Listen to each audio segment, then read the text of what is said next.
정말 믿기 힘든 일이 일어났습니다. 최근 세계 군사 전략이 뒤흔들리면서 미국 국방부와 글로벌 방산 업계가 큰 충격에 빠졌다고 합니다. 더욱 놀라운 건 얼마 전 열린 비공개 안보 회의에서 한 고위 국방 관계자가 남긴 이야기인데요. And support Ukraine's work to strengthen and modernize its forces for the long haul. As you know, there's 대체 무슨 일이 있었던 걸까요? 안녕하세요. 저는 미국 방부 수석 분석관인 라이언 맥스웰이라고 합니다. 매번 펜타곤의 복도를 걸을 때마다 느껴지는 존경의 시선이 저를 뿌듯하게 했어요. 당연한 일이죠. 최고 국방력을 자랑하는 미국의 수석 분석관이라니 자부심이 생겨날 수밖에 없었어요. 그런데 최근 저를 건드리는 것이 하나 있습니다. 바로 한국이죠. 저희의 보호를 받고 있는 한국이 소위 자꾸만 설치는 것만 같은 기분이 들었거든요. 사실 이 모든 생각들은 제 아버지의 영향이 컸습니다. 냉전 시대의 미국식 사고방식을 가진 아버지는 미 해군 출신으로 한국전쟁 이후 한반도에서 복무한 경험이 있었어요. 어린 시절 아버지는 항상 한국은 미국이 없으면 하루도 못 버틸 나라라고 말씀하셨습니다. 식탁에서 저녁을 먹을 때면 아버지는 한국에 대한 이야기를 꺼내곤 했죠. 한국은 미국이 없으면 하루도 못 버틸 나라이며 우리가 도와주지 않았다면 지금도 가난한 농업 국가일 것이라고 단언하셨어요. 특히 북한과 관련해서는 더 단호했습니다. 북한이 없으면 한국은 아무 의미 없는 나라라는 견해를 자주 표현했죠. 아버지에게 한국은 단순히 미국의 보호국 정도였고 저는 자연스럽게 이런 인식을 갖게 되었습니다.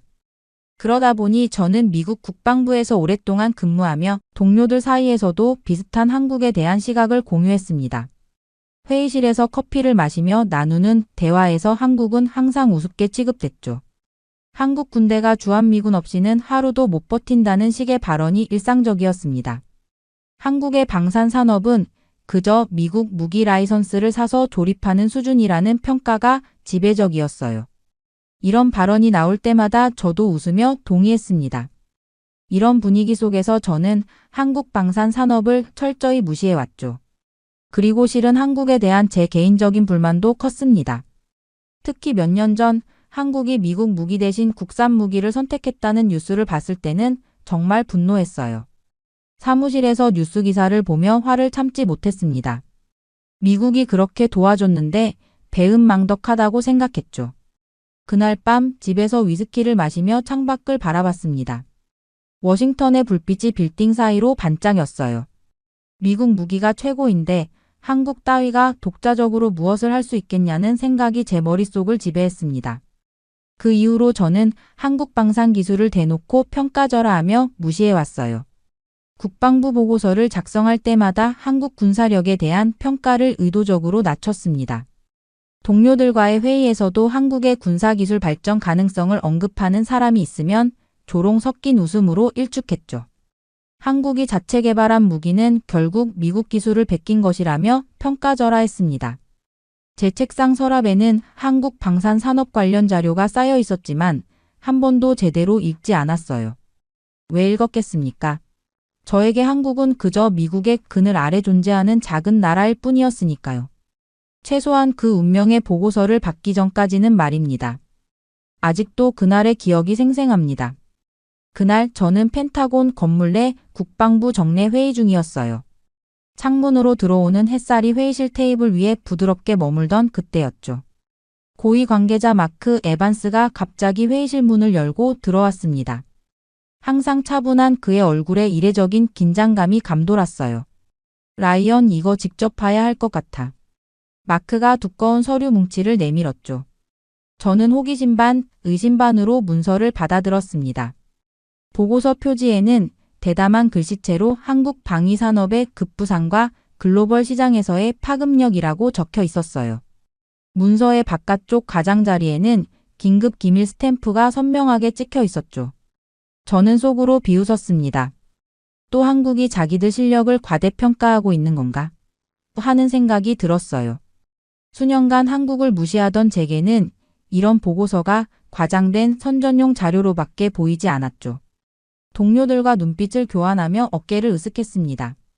그들도 저와 비슷한 생각을 하고 있음을 알 수 있었어요. 하지만 보고서를 읽기 시작한 순간 제 표정이 급격히 굳어졌습니다. 심장이 빠르게 뛰기 시작했고 목이 갑자기 말라오는 느낌이었죠. 제 손이 미세하게 떨리는 것을 느꼈어요. 처음에는 불신을 담은 시선으로 데이터를 확인했지만 곧 충격에 빠졌습니다. FA50 경공격기가 폴란드, 필리핀, 말레이시아 등에서 도입을 결정했다는 내용이 가장 먼저 눈에 들어왔어요. 단순한 수출이 아니었죠. 가격 대비 성능이 뛰어나다는 평가와 함께 중견 국가들의 주력기로 자리 잡고 있다는 분석이었습니다. 정교하게 그려진 그래프와 차트는 거짓말을 하지 않았어요.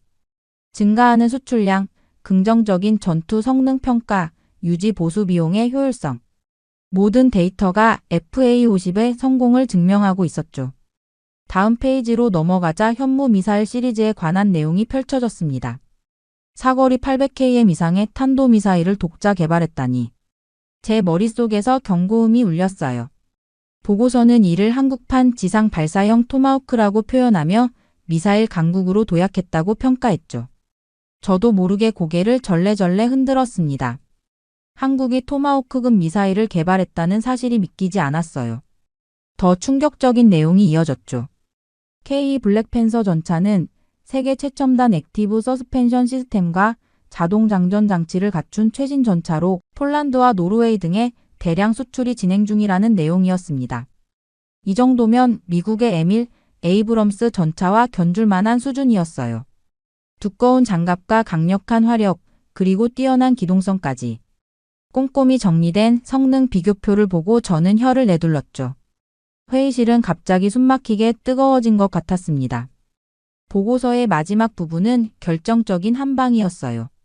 미국의 오랜 동맹국들조차 한국산 무기를 선호하며 기존의 미국산 무기를 외면하는 사례가 속출하고 있다는 내용이었죠. 세계 군수 시장에서 미국의 점유율이 줄어들고 한국의 점유율이 급증하는 그래프를 보며 저는 완전히 말문이 막혔습니다. 회의실은 무거운 침묵에 휩싸였어요. 저만 놀란 게 아니었죠. 믿기지 않는다는 듯 문서를 다시 훑어보았습니다. 손가락으로 몇몇 데이터를 짚어가며 다시 한번 확인했어요. 하나하나 정리된 데이터와 분석 보고서는 확실한 근거를 보여주고 있었죠. 머릿속이 하얘졌습니다. 제가 그토록 무시해온 나라가 이렇게 성장했다니. 현실과 제 인식 사이의 간극이 너무 커서 받아들이기 힘들었어요. 이게 사실이라고? 한국이 언제 이렇게 성장한 거지? 제 목소리가 떨렸죠. 평소 자신감 넘치던 제 말투는 온데간데 없었습니다. 마크는 고개만 끄덕였어요. 그의 눈빛은 이것이 단순한 자료가 아니라 미국 국방부가 직면한 새로운 현실임을 말해주고 있었죠. 그의 표정에서 저는 앞으로 제 인생이 크게 바뀌게 될 것이라는 예감을 느꼈습니다.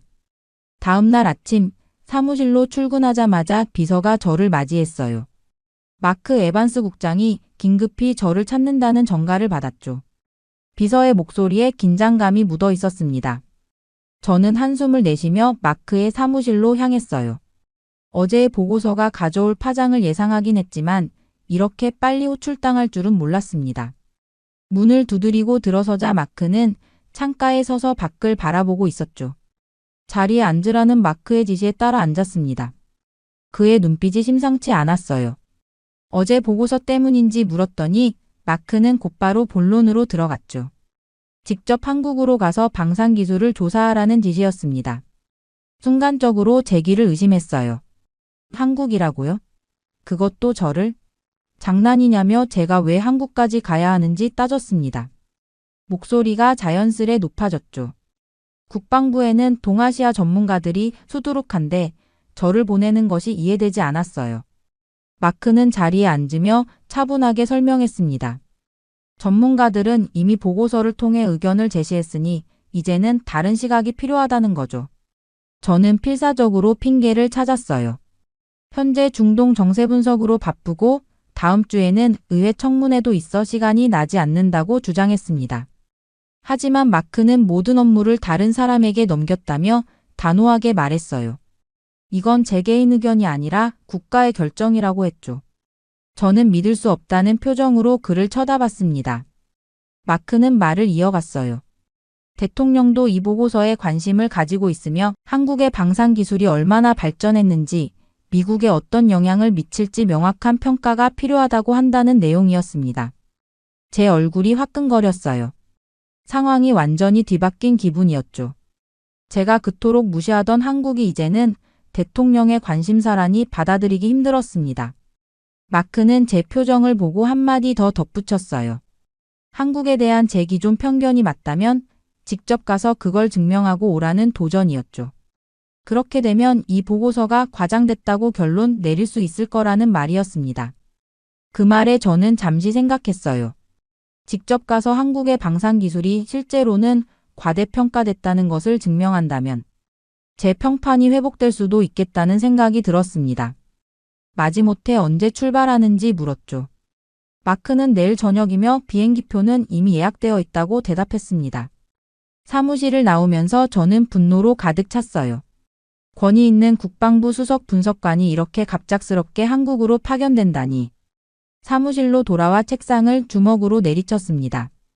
빌어먹을 한국에 가고 싶지 않다는 생각뿐이었죠. 그러나 거부할 방법은 없었어요. 다음 날 저녁 저는 마지못해 워싱턴 둘레스 국제공항에서 인천행 비행기에 몸을 실었습니다. 13시간. 한국으로 가는 긴 비행시간 동안 저는 창밖만 멍하니 바라봤어요. 이 여행이 제 인생을 완전히 바꿔놓을 거라는 사실을 그때는 전혀 알지 못했습니다. 그렇게 13시간의 비행 끝에 인천국제공항에 도착했습니다. 기내에서 거의 잠을 이루지 못했어요. 한국에 대한 불만과 이번 출장의 부당함을 되새기며 밤을 지새웠죠. 피로가 온몸을 짓누르는 가운데 비행기에서 내려 공항으로 들어섰습니다. 출입국 심사장으로 향하는 길에 저는 이미 마음속으로 준비하고 있었어요.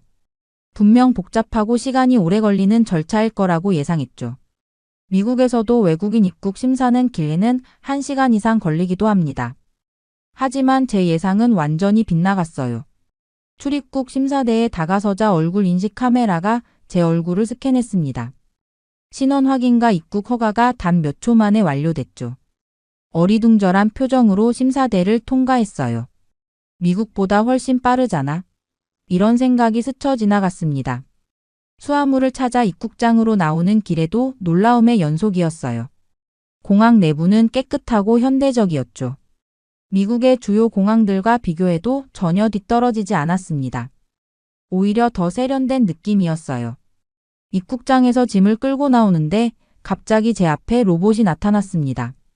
인간형 로봇이었는데 놀랍게도 영어로 저를 맞이했어요. 라이언 맥스웰 씨 환영합니다. 저는 인천국제공항의 안내 로봇 아이로입니다. 도움이 필요하신가요? 저는 놀라서 말을 잇지 못했어요.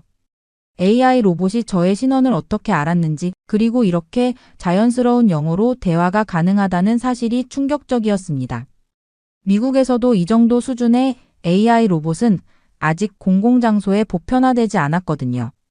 로봇이 저를 안내하는 동안 멀리서 한 남자가 걸어오는 것이 보였습니다. 군인 같은 차림새였죠. 그는 제게 다가와 정중하게 인사했어요. 박지훈 대령이라고 자신을 소개했습니다. 한국 국방부에서 저의 방문을 담당하는 책임자라고 했죠. 오랜 비행 고생 많으셨습니다. 맥스웰 씨. 차량이 준비되어 있으니 함께 가시죠. 박 대령의 유창한 영어에 또 한 번 놀랐어요. 그가 인도하는 방향으로 따라가면서 마음 한구석에선 여전히 경계심이 있었습니다. 보여주기식 환대겠지. 겉모습만 그럴싸한 거야. 라고 생각했죠.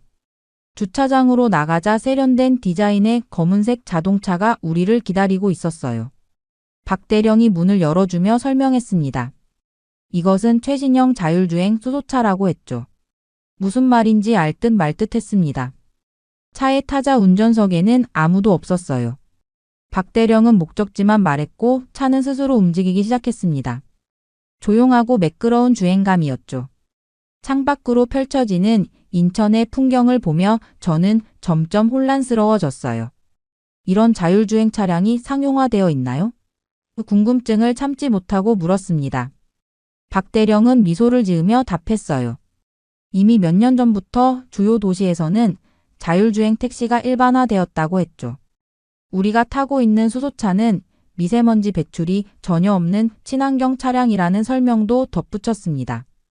서울로 향하는 고속도로에 오르자 저는 점점 더 많은 의문이 생겼어요. 주변에 달리는 차들, 도로 인프라, 멀리 보이는 도시 스카이라인. 모든 것이 제 예상을 뛰어넘고 있었습니다. 한국의 기술력이 미국보다 앞서 있다는 사실을 조금씩 깨닫기 시작했죠. 그렇게 한국에 대한 제 편견이 흔들리기 시작한 그 느낌은 서울에 도착하면서 더욱 강해졌습니다. 고층 빌딩들이 하늘을 찌르고 첨단 디자인의 건물들이 도시 곳곳에 자리 잡고 있었어요. 미국의 어느 대도시와 비교해도 손색이 없었죠. 아니, 어쩌면 더 현대적으로 보였습니다. 자율주행차는 한국 국방부 건물 앞에 부드럽게 정차했어요.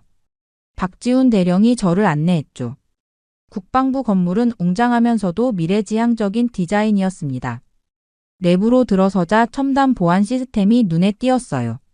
생체 인식만으로 여러 단계의 보안문이 자동으로 열렸습니다. 회의실로 안내해드리겠습니다. 오늘은 저희 방산 기술에 대한 전반적인 브리핑이 예정되어 있습니다.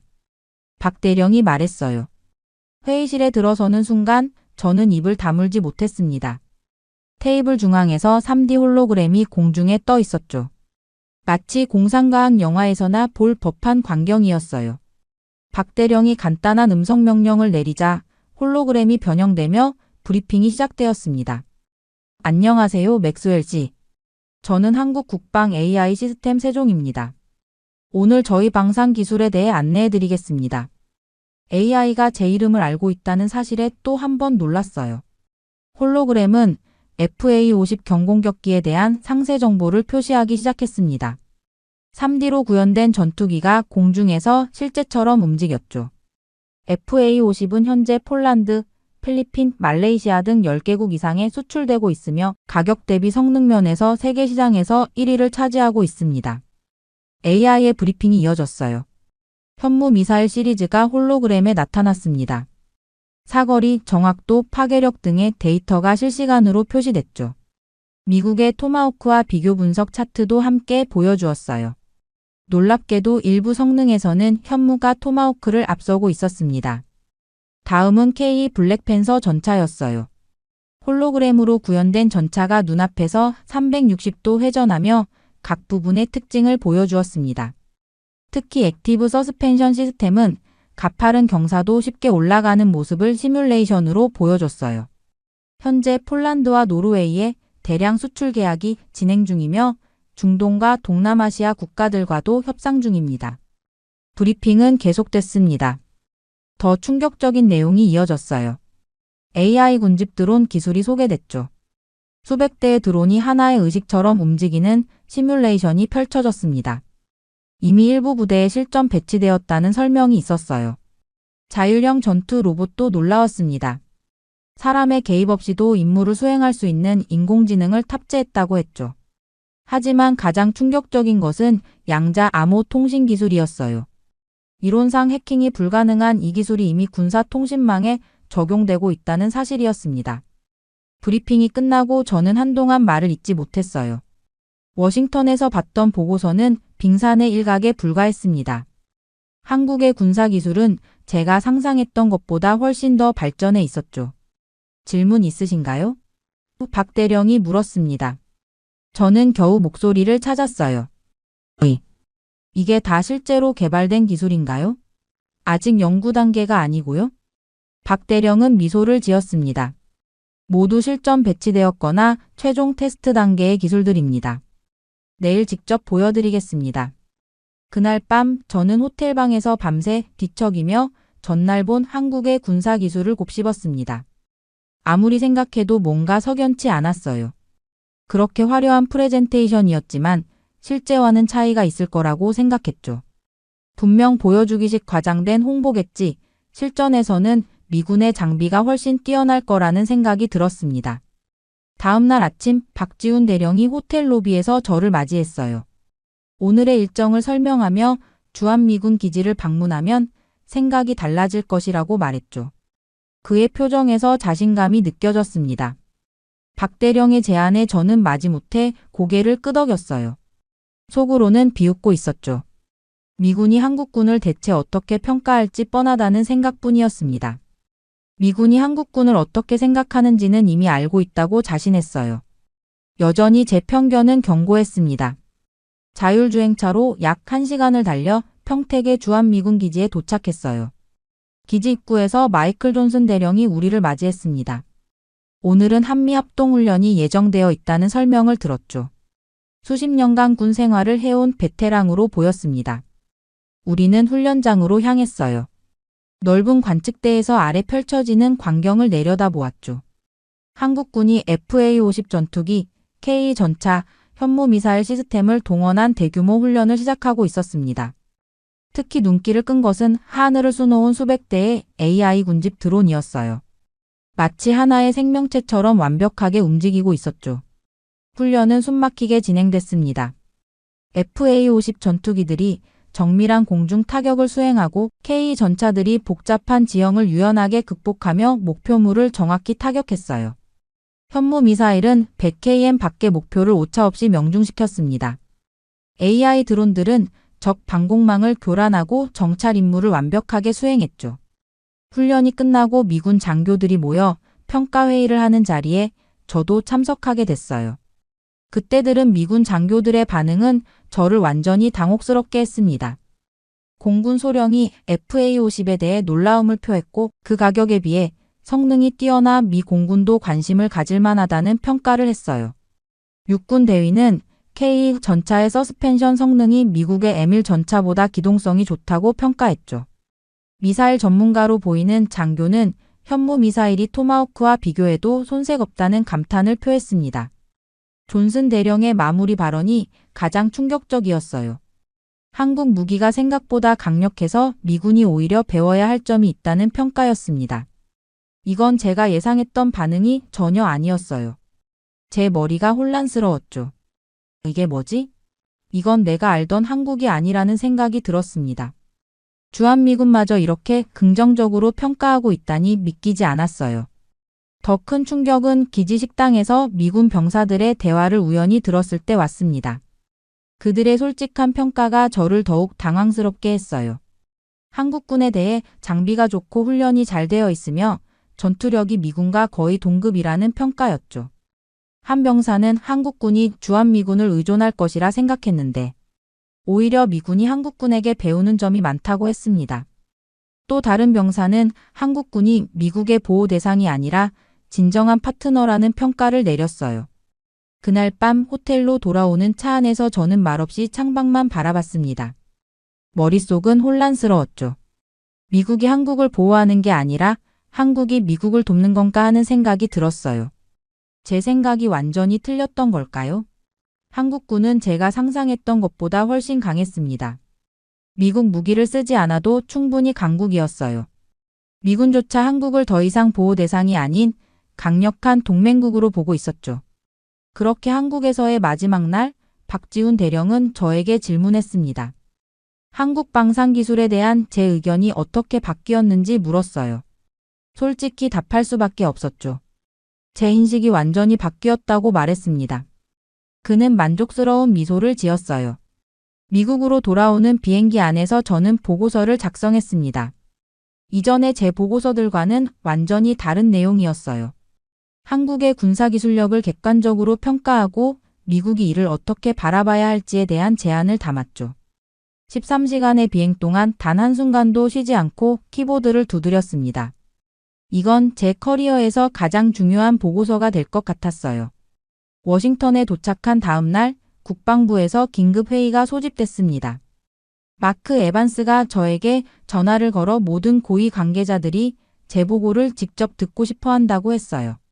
시차로 인한 피로감을 무릅쓰고 회의실로 향했습니다.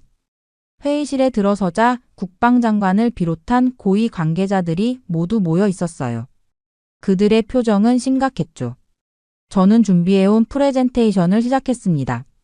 한국에서 본 FA-50 전투기, 현무 미사일, K 블랙팬서 전차의 성능과 함께 AI 군집 드론, 자율형 전투 로봇, 양자 암호 통신 기술을 상세히 설명했어요. 처음에 참석자들의 표정은 회의적이었습니다. 특히 로보트 장군은 팔짱을 끼고 고개를 가로젓기도 했어요. 하지만 제가 주한미군 기지에서 본 미군 장교들과 병사들의 반응을 전달하자 분위기가 달라지기 시작했죠. 미군 장교들조차 한국의 무기 체계를 높이 평가했습니다. 특히 주목할 점은 이들이 이미 미국과 한국의 기술력을 동등하게 일부 분야에서는 한국이 앞서 있다고 평가한다는 것입니다. 이 말에 회의실 내부에서 술렁거림이 일었어요. 국방차관이 저에게 질문했습니다. 제 과거 보고서와 현재 평가의 차이가 크다는 점을 지적하며 무엇이 변화의 계기였는지 물었죠. 제가 직접 눈으로 보기 전까지는 믿지 못했습니다. 우리는 한국의 기술력을 과소평가해 왔어요. 그들은 더 이상 우리의 보호를 받는 나라가 아닙니다. 진정한 파트너입니다. 제 말이 끝나자 잠시 침묵이 흘렀어요. 국방장관이 천천히 일어나 창가로 걸어갔습니다. 그는 창밖을 바라보며 깊은 생각에 잠겼다가 다시 자리로 돌아왔죠. 라이언의 보고를 들었습니다. 이제 우리는 결단을 내려야 할 때입니다. 국방장관은 테이블을 천천히 두드리며 말을 이었어요. 우리는 한국과의 협력을 강화해야 합니다. 미국이 군사적으로 세계 1위를 유지하려면 한국과의 파트너십이 필수적입니다. 이어서 국방장관은 한국과의 전면적인 군사협력 계획을 추진하라는 지시를 내렸습니다. 기존의 방식을 넘어 기술 공유, 공동개발, 합동훈련 확대 등 실질적인 파트너십을 구축하라는 내용이었어요. 회의가 끝난 후 마크가 저에게 다가왔습니다. 좋은 일을 했어, 라이언. 이것은 미국과 한국 관계의 역사적인 전환점이 될 거야. 저는 고개를 끄덕였어요. 마크의 말이 맞았습니다. 이날은 미국이 한국을 단순한 동맹국이 아니라 군사기술 파트너로 인정하게 된 역사적인 순간이었죠. 그리고 이 모든 변화의 중심에 제가 있다는 사실이 믿기지 않았습니다. 그렇게 집으로 돌아오는 길에 느꼈던 그 감정은 다음 날 아침 마크의 전화로 더욱 강렬해졌습니다. 믿기지 않는 소식이었어요. 국방장관이 저를 직접 지명해 새롭게 출범하는 미국-한국 군사협력 프로그램의 총괄 책임자로 임명했다는 내용이었죠. 축하해, 라이언. 이건 큰 기회야. 물론 쉬운 일은 아닐 거야. 하지만 내가 적임자라고 장관님이 판단하셨어. 마크의 말에 저는 한동안 말을 잇지 못했습니다. 불과 몇 주 전 저는 한국을 무시하고 한국의 군사력을 평가절하하던 사람이었어요. 그런 제가 이제는 미국과 한국의 군사협력을 이끄는 위치에 서게 되다니. 인생의 아이러니가 느껴졌죠. 다음 주부터 바로 업무가 시작된다는 마크의 설명을 듣고 주말 동안 집에서 준비할 시간을 가졌습니다. 서재 창가에 앉아 밖을 바라보며 지난 몇 주간의 일들을 되돌아봤어요. 아버지의 영향으로 형성된 한국에 대한 편견, 국방부 내에서 공유되던 한국에 대한 무시, 그리고 제 자신의 고집. 모든 것이 얼마나 근거 없는 것이었는지 깨달았습니다. 나는 한국을 무시했었다. 창밖의 나뭇잎들이 바람에 흔들리는 모습을 보며 중얼거렸어요. 하지만 현실은 내 예상과 전혀 달랐다. 책상 위에는 한국 방문 중 찍은 사진들이 놓여 있었습니다. 인천국제공항의 첨단 시설들, 국방부에서 본 AI 홀로그램 브리핑, 주한미군 기지에서의 합동훈련. 모든 것이 제 눈을 열어준 순간들이었어요. 이제 우리가 한국을 배워야 할 때다. 이 말을 하면서 저는 마음속 깊은 곳에서 오는 확신을 느꼈습니다. 한국과의 협력은 미국에게도 분명 이로운 일이었어요.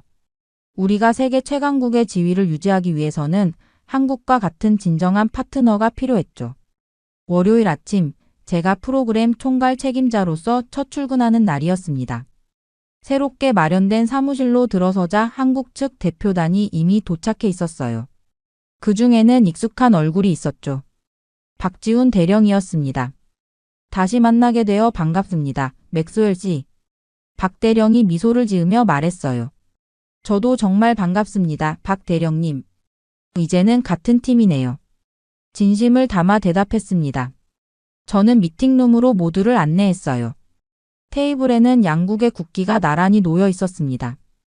상징적인 모습이었죠. 미팅이 시작되기 전 잠시 창밖을 바라봤어요. 펜타곤 주변의 풍경이 어제와 같은데 제 시선은 완전히 달라져 있었습니다. 2주 전만 해도 한국을 우습게 보던 제가 이제는 직접 한국과 협력하는 사람이 됐어요. 인생이란 얼마나 예측 불가능한 것인지. 하지만 이런 변화가 제게는 축복이었습니다. 편견의 벽을 허물고 진실을 보게 된 것이니까요. 회의를 시작하겠습니다. 저는 참석자들을 향해 미소 지었어요. 오늘부터 미국과 한국의 새로운 군사협력 시대가 본격적으로 시작됩니다. 그 순간 저는 제 삶에서 처음으로 진정한 자부심을 느꼈습니다. 한국을 철저히 무시하던 제가 이제는 스스로 한국과 협력해야 한다고 확신하게 됐어요. 이 감정적 변화는 단순한 직업적 전환을 넘어 제 인생의 중요한 전환점이 되었습니다. 새로운 시작의 문이 열린 것이죠.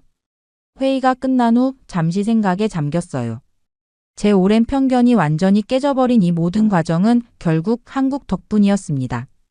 제가 얼마나 좁은 시각으로 세상을 바라보고 있었는지 깨닫게 해준 것도, 더 넓은 세계를 볼 수 있게 해준 것도 한국이었죠. 한국의 놀라운 기술력과 발전상은 제 고정관념을 완전히 뒤흔들어 놓았어요. 아버지에게서 물려받은 낡은 시각, 국방부에서 공유하던 편견, 그리고 제 자신의 고집. 이 모든 것이 한국이라는 나라 앞에서 무너졌습니다. 이제 저는 깨달았어요. 진정한 강함은 다른 이를 무시하는 것이 아니라 서로의 강점을 인정하고 함께 성장하는 것이라는 사실을요. 그리고 그 첫 번째 걸음을 내딛게 해준 것이 바로 한국이었습니다. 충격적인 일이 일어났습니다. 전 세계에서 가장 유명한 성가대를 보유한 미국 테너버클 교회, 이곳에서 갑자기 한 여성이 등장해 노래를 부르기 시작합니다. 그러자 수백 명의 사람들이 일어나 기립박수를 치고 눈물까지 흘리고 마는데요. 놀라운 건 그 여성이 바로 한국인이라는 점이죠. 심지어 CNN 뉴스에서는 이 사건을 한국 가수들에게 미국이 배워야 할 때가 왔다 라고 보도했을 정도라고 합니다. 대체 무슨 일이 있었던 걸까요? 안녕하세요. 저는 브루클린에서 가수의 꿈을 키우는 에밀리입니다. 어릴 때부터 노래하는 것은 제 삶의 전부였죠. 처음 미국 명문 음악대학교인 줄리아드에 입학했을 때까지만 해도 그 기쁨은 이루 말할 수 없었습니다. 하지만 현실은 냉혹했어요. 학비를 감당할 수 없어 결국 중퇴를 해야만 했죠. 이후 크고 작은 오디션을 찾아다녔지만 결과는 늘 같았어요. 데모 테이프는 듣지도 않고 반환됐고 오디션장에서는 첫 소절도 부르기 전에 탈락했습니다. 그러던 어느 날 부모님이 교통사고로 갑자기 돌아가셨다는 소식을 들었어요. 저는 모든 것을 잃었죠. 그 이후 저는 큰 충격에 노래를 부르지 못했습니다. 목소리가 나오지 않았거든요. 모든 것을 다 잃고 저 또한 살 이유가 없다고 생각했죠. 그때 이웃의 권유로 브루클린의 태버너클 교회를 찾게 됐습니다. 그곳에서 들은 성가대의 찬양은 제 영혼을 움직였어요. 첫 예배에서 저는 눈물을 흘렸죠.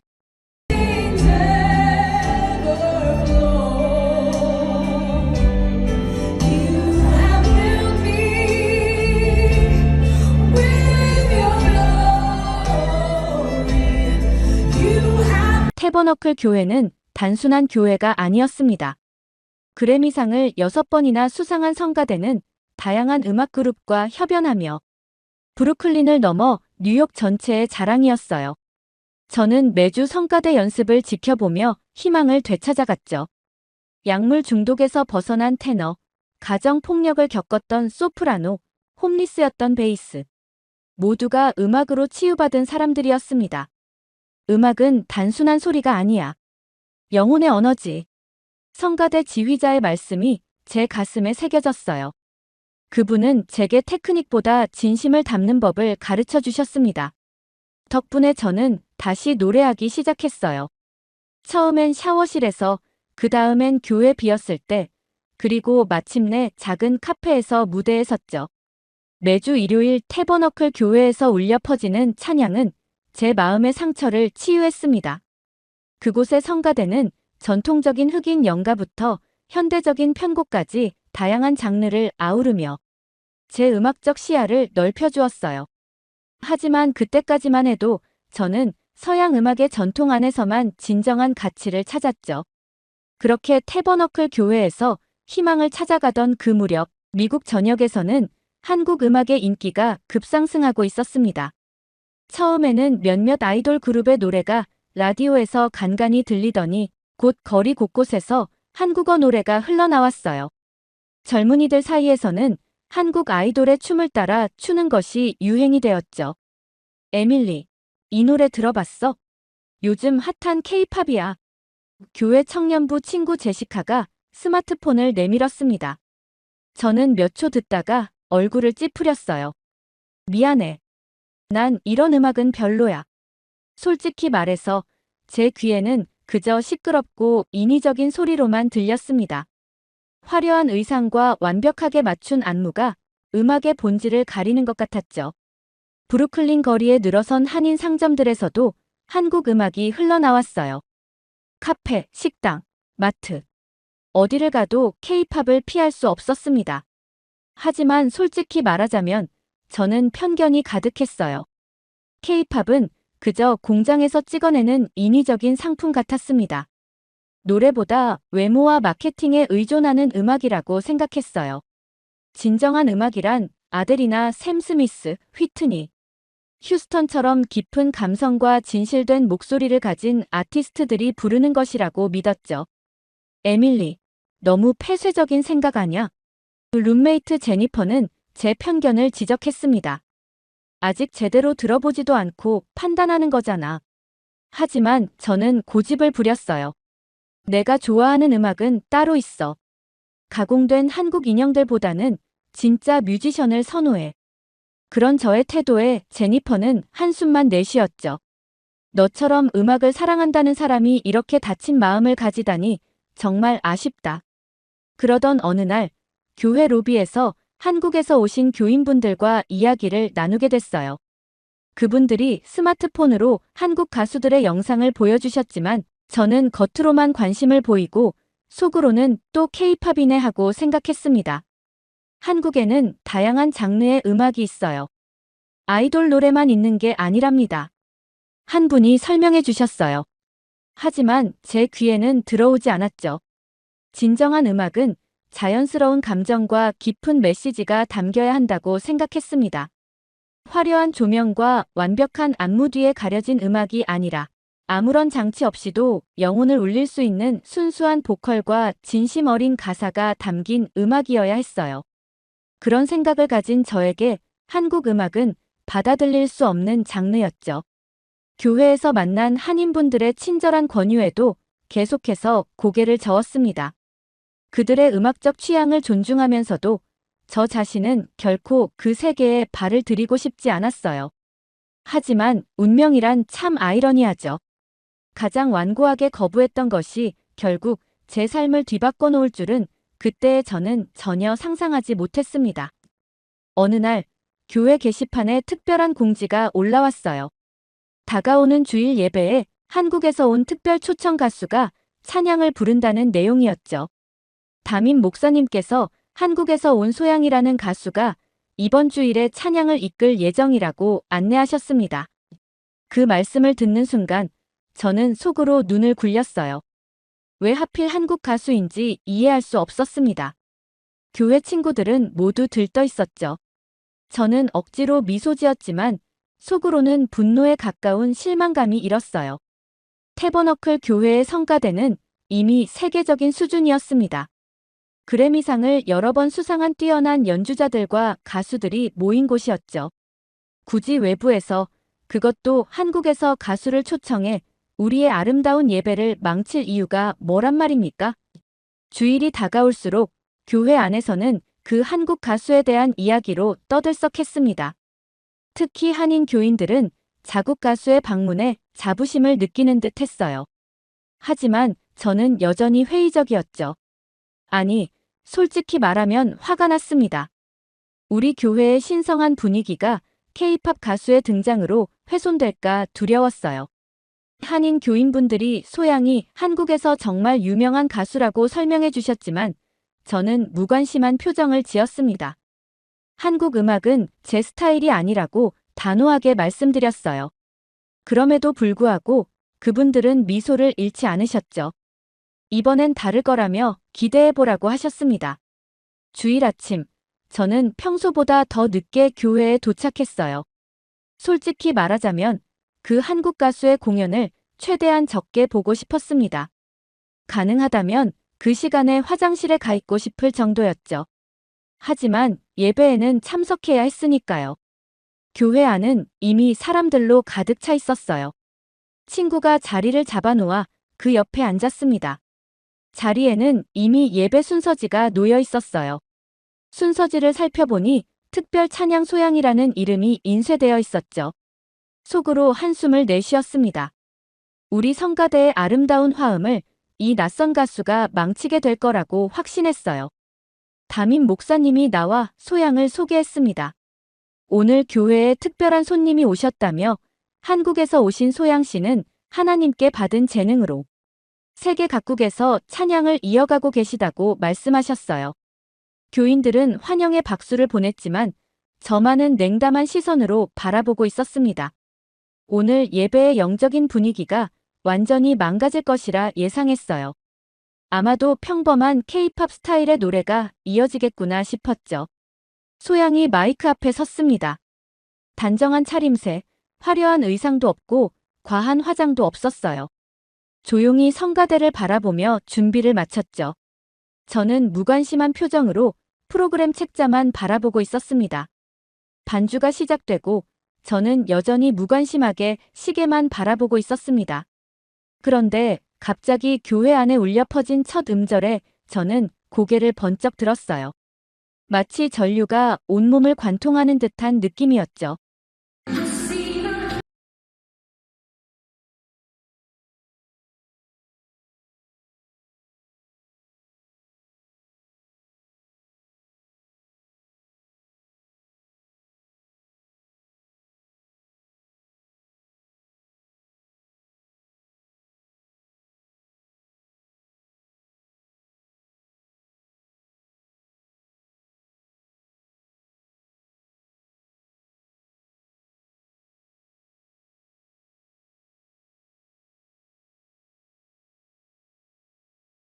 첫 음절부터 달랐어요.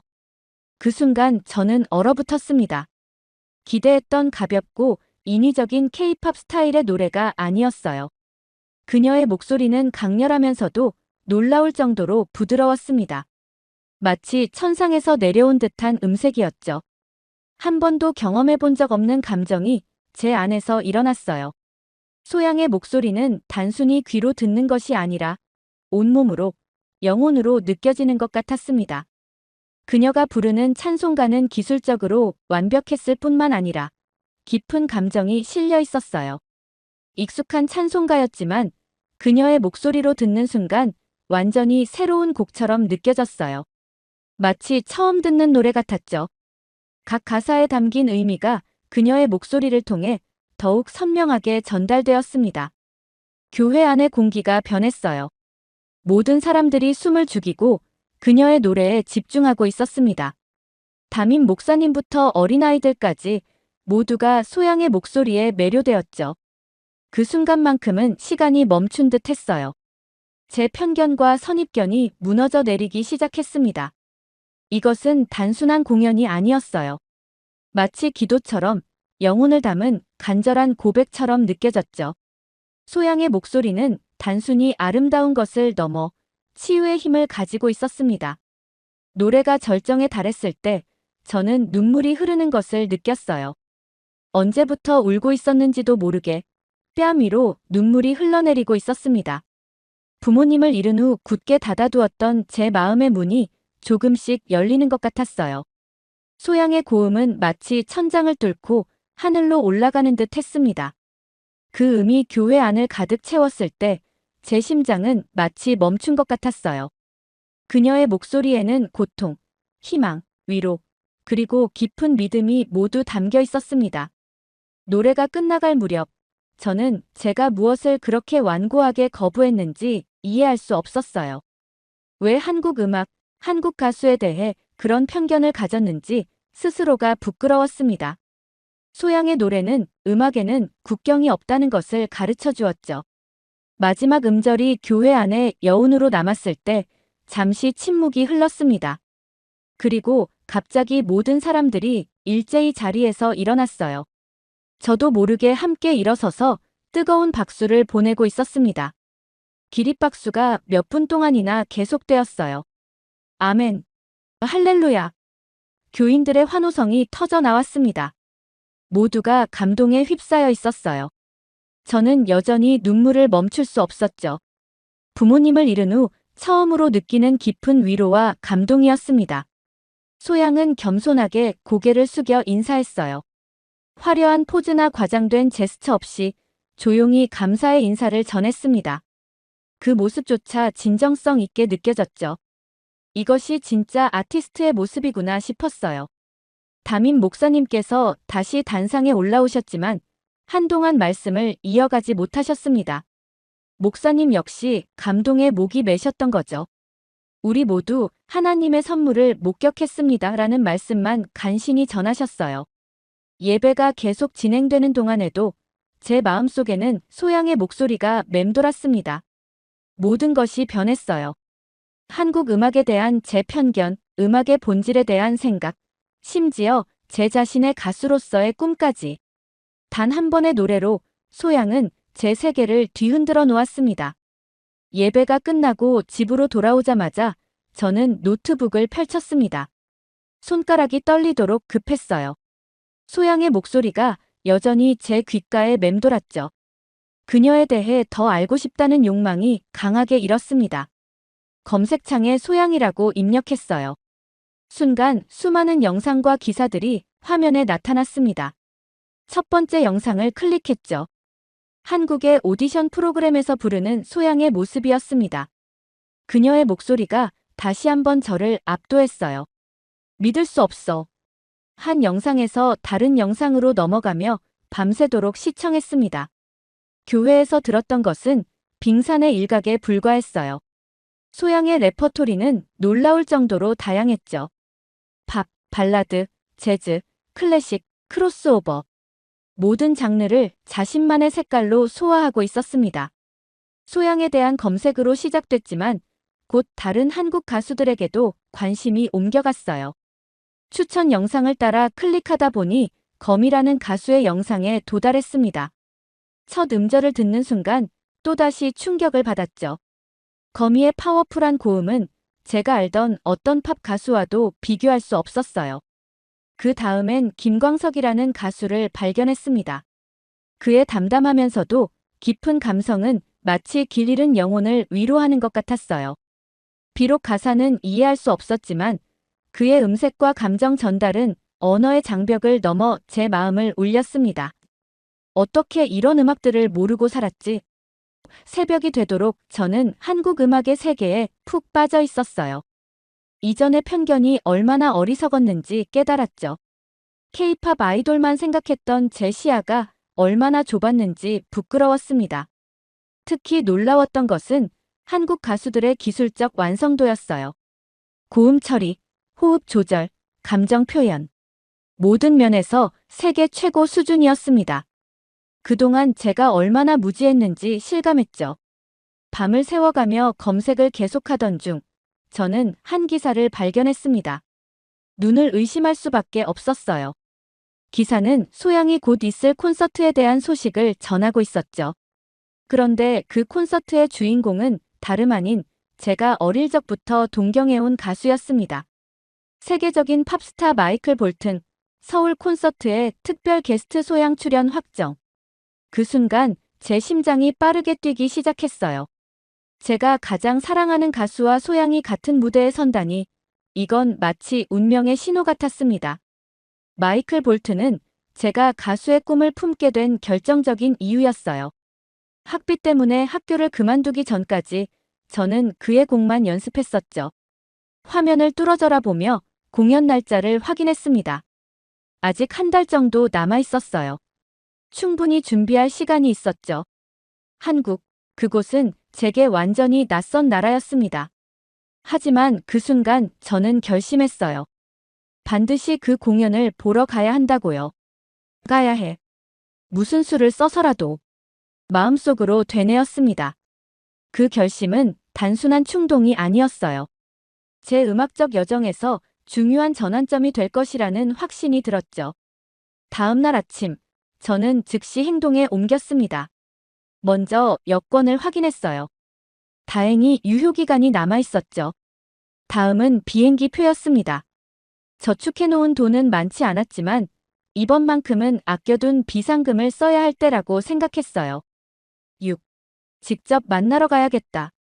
에밀리는 곧바로 콘서트 예매에 성공하고 티켓도 예매한다. 그렇게 도착한 한국에 매우 놀라는 주인공. 공항부터 모든 것이 깔끔하다. 바로 콘서트장으로 향하는데 그곳에서 본 소양의 모습에 이번엔 눈물까지 흘린다. 한국으로 가는 비행기 표를 예매하면서 제 손이 떨렸습니다. 이렇게 충동적인 결정은 평소에 제 스타일이 아니었어요. 하지만 소양의 노래를 들은 후 제 안에 무언가가 변했습니다. 더 넓은 세계로 나아가고 싶은 갈망이 생겼죠. 콘서트 티켓 예매 사이트는 한국어로 되어 있어 어려움을 겪었지만 온라인 번역기의 도움을 받아 무사히 티켓을 구매했습니다. 화면에 예매 완료라는 메시지가 뜨자 가슴이 벅차올랐어요. 정말 한국에 가는 거야. 믿기지 않는 현실 앞에서 저는 설레는 마음을 진정시킬 수 없었습니다. 소양을 만나 직접 감사 인사를 전하고 싶었어요. 그녀의 노래가 제게 얼마나 큰 의미를 가져다 주었는지 말하고 싶었죠. 마이클 볼튼과 소양의 합동 공연 티켓을 손에 넣은 후 한국행 비행기까지 예매했습니다. 이제 정말 돌이킬 수 없는 여정이 시작된 거예요. 남은 한 달 동안 저는 한국에 대해 공부했습니다. 간단한 인사말도 배우고 서울 지도도 익혔어요. 밤마다 소양의 다른 공연 영상들을 찾아보며 기대를 키웠죠. 정말 가는 거야? 한국까지. 친구들은 제 결정에 놀랐습니다. 한 번도 아시아에 가본 적 없는 제가 갑자기 한국행을 결정했으니까요. 하지만 저는 확신에 찬 목소리로 대답했어요. 가야만 해. 이건 운명이야. 드디어 출발 당일, 저는 긴장된 마음으로 비행기에 올랐습니다. 14시간의 긴 비행이었지만 설렘 때문에 잠을 이룰 수 없었어요. 창밖으로 보이는 구름 너머로 제가 곧 도착할 낯선 나라를 상상했죠. 인천공항에 도착한 순간 저는 놀라움을 감출 수 없었습니다. 상상했던 것보다 훨씬 현대적이고 깨끗했어요. 흔히 말하는 문화 충격이란 이런 걸까요? 공항 내부는 마치 미래에서 온 듯한 디자인이었고 모든 것이 완벽하게 정돈되어 있었습니다. 와우! 입이 절로 벌어졌어요. 공항 직원들은 친절했고 영어로 소통하는데도 큰 문제가 없었죠. 입국 절차도 생각보다 순조롭게 진행됐습니다. 숙소로 향하는 공항 철도에 탑승했을 때도 깜짝 놀랐어요.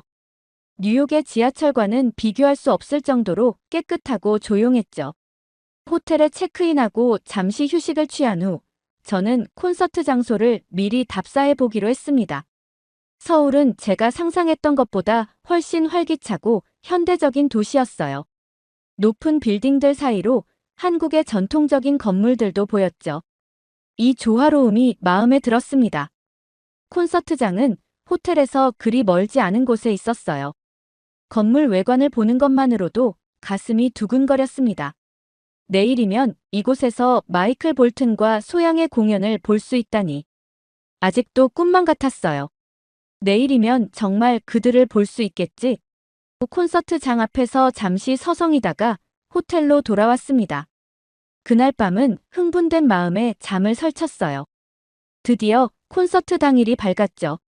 공연 시작 2시간 전, 저는 이미 콘서트장에 도착해 있었습니다. 일찍 와서 분위기를 느끼고 싶었어요. 관객들이 하나둘 모이기 시작했고, 저는 그들 사이에 섞여 설레는 마음을 감추지 못했죠.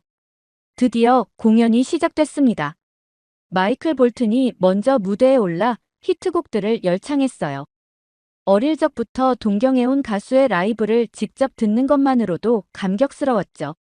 하지만 제 마음은 이미 소양의 등장을 기다리고 있었습니다. 다음으로 특별한 게스트를 소개합니다. 한국이 자랑하는 보컬리스트 소양입니다. 마이클 볼튼의 소개와 함께 소양이 무대에 등장했어요. 교회에서 봤을 때보다 더 화려한 의상이었지만 그 겸손한 태도는 여전했습니다. 그녀가 마이크 앞에 서자 관객들의 환호성이 터져 나왔어요. 소양이 부르기 시작한 첫 음에서부터 저는 전율을 느꼈어요. 교회에서 들었던 그 목소리였지만 이번엔 더 강렬하게 다가왔습니다. 마이클 볼튼과의 하모니는 그야말로 완벽했어요.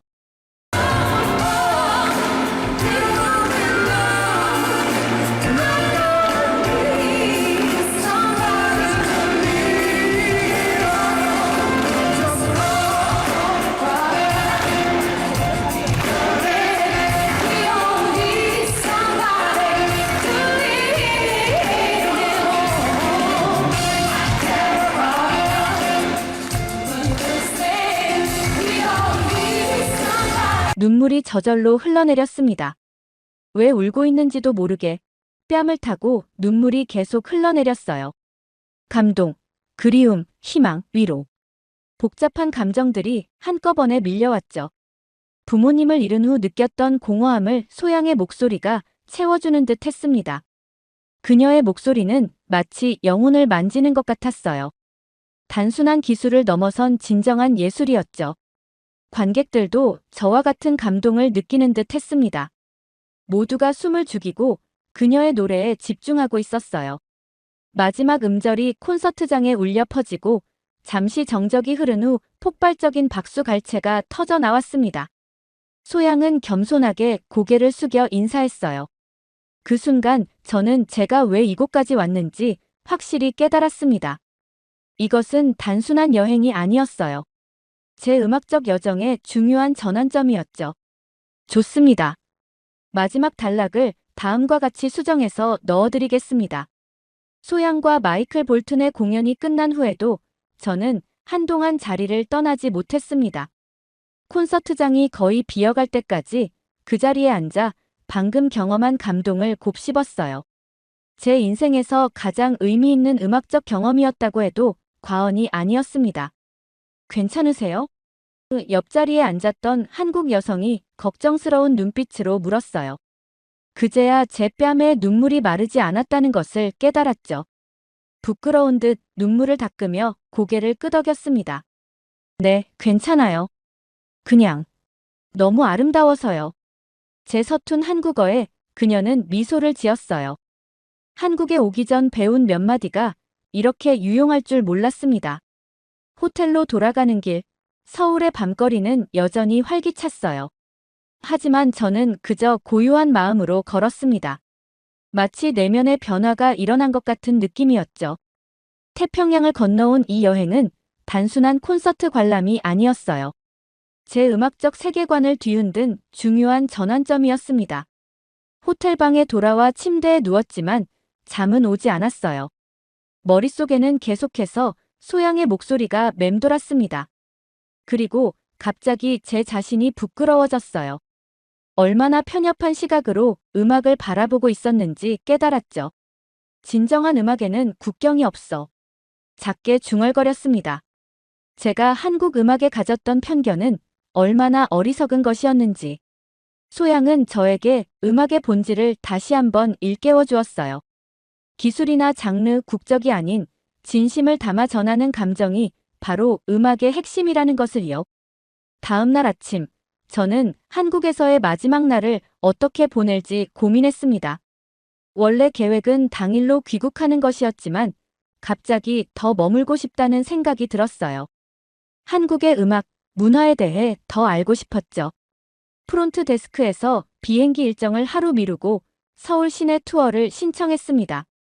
가이드는 저를 다양한 곳으로 안내해 주었어요. 전통 음악을 들을 수 있는 국립국악원, K-팝 산업의 중심지인 강남, 그리고 작은 재즈 클럽까지. 저는 한국 음악의 다양성에 또 한 번 놀랐습니다. 미국에서 오셨어요? 어떤 음악을 좋아하세요? 재즈 클럽의 한 뮤지션이 물었어요. 며칠 전까지만 해도 저는 클래식과 미국 팝만이 제 취향이라고 대답했을 겁니다. 하지만 이제는 달랐어요. 음악의 국경을 넘어가는 중이에요. 제 대답에 그는 환하게 웃었습니다. 언어는 통하지 않았지만 음악을 사랑하는 마음만은 통했죠. 그날 밤 비행기를 타기 전 저는 마지막으로 한국 음반 가게를 방문했어요. 소양의 앨범을 비롯해 제가 유튜브에서 발견한 여러 한국 가수들의 음반을 구입했습니다. 돌아가는 비행기에서 들을 새로운 음악적 친구들이었죠. 뉴욕으로 돌아오는 비행기 안에서 저는 창밖의 구름을 바라보며 깊은 감사함을 느꼈습니다. 한국이라는 나라 그리고 소양이라는 가수를 통해 제 삶은 완전히 변화했어요. 얼마나 좁은 시야로 세상을 바라보고 있었는지 부끄러울 따름입니다. 한국에 대해 아무것도 모르고 그저 표면적인 선입견만으로 판단했던 저의 모습이 후회스러웠어요. 하지만 이제는 달라졌습니다. 소양의 목소리를 통해 제 마음의 벽이 허물어졌고 시야는 넓어졌죠. 한국이라는 나라가 준 깊은 감동과 위로는 제 꿈에 대한 희망을 다시 불태웠습니다. 브루클린의 작은 교회에서 시작된 여정이 이렇게 큰 변화를 가져올 줄 누가 알았을까요? 이제 저는 진정으로 열린 마음을 가진 음악인으로 새롭게 태어났습니다. 소양, 그리고 한국에 영원히 감사할 거예요.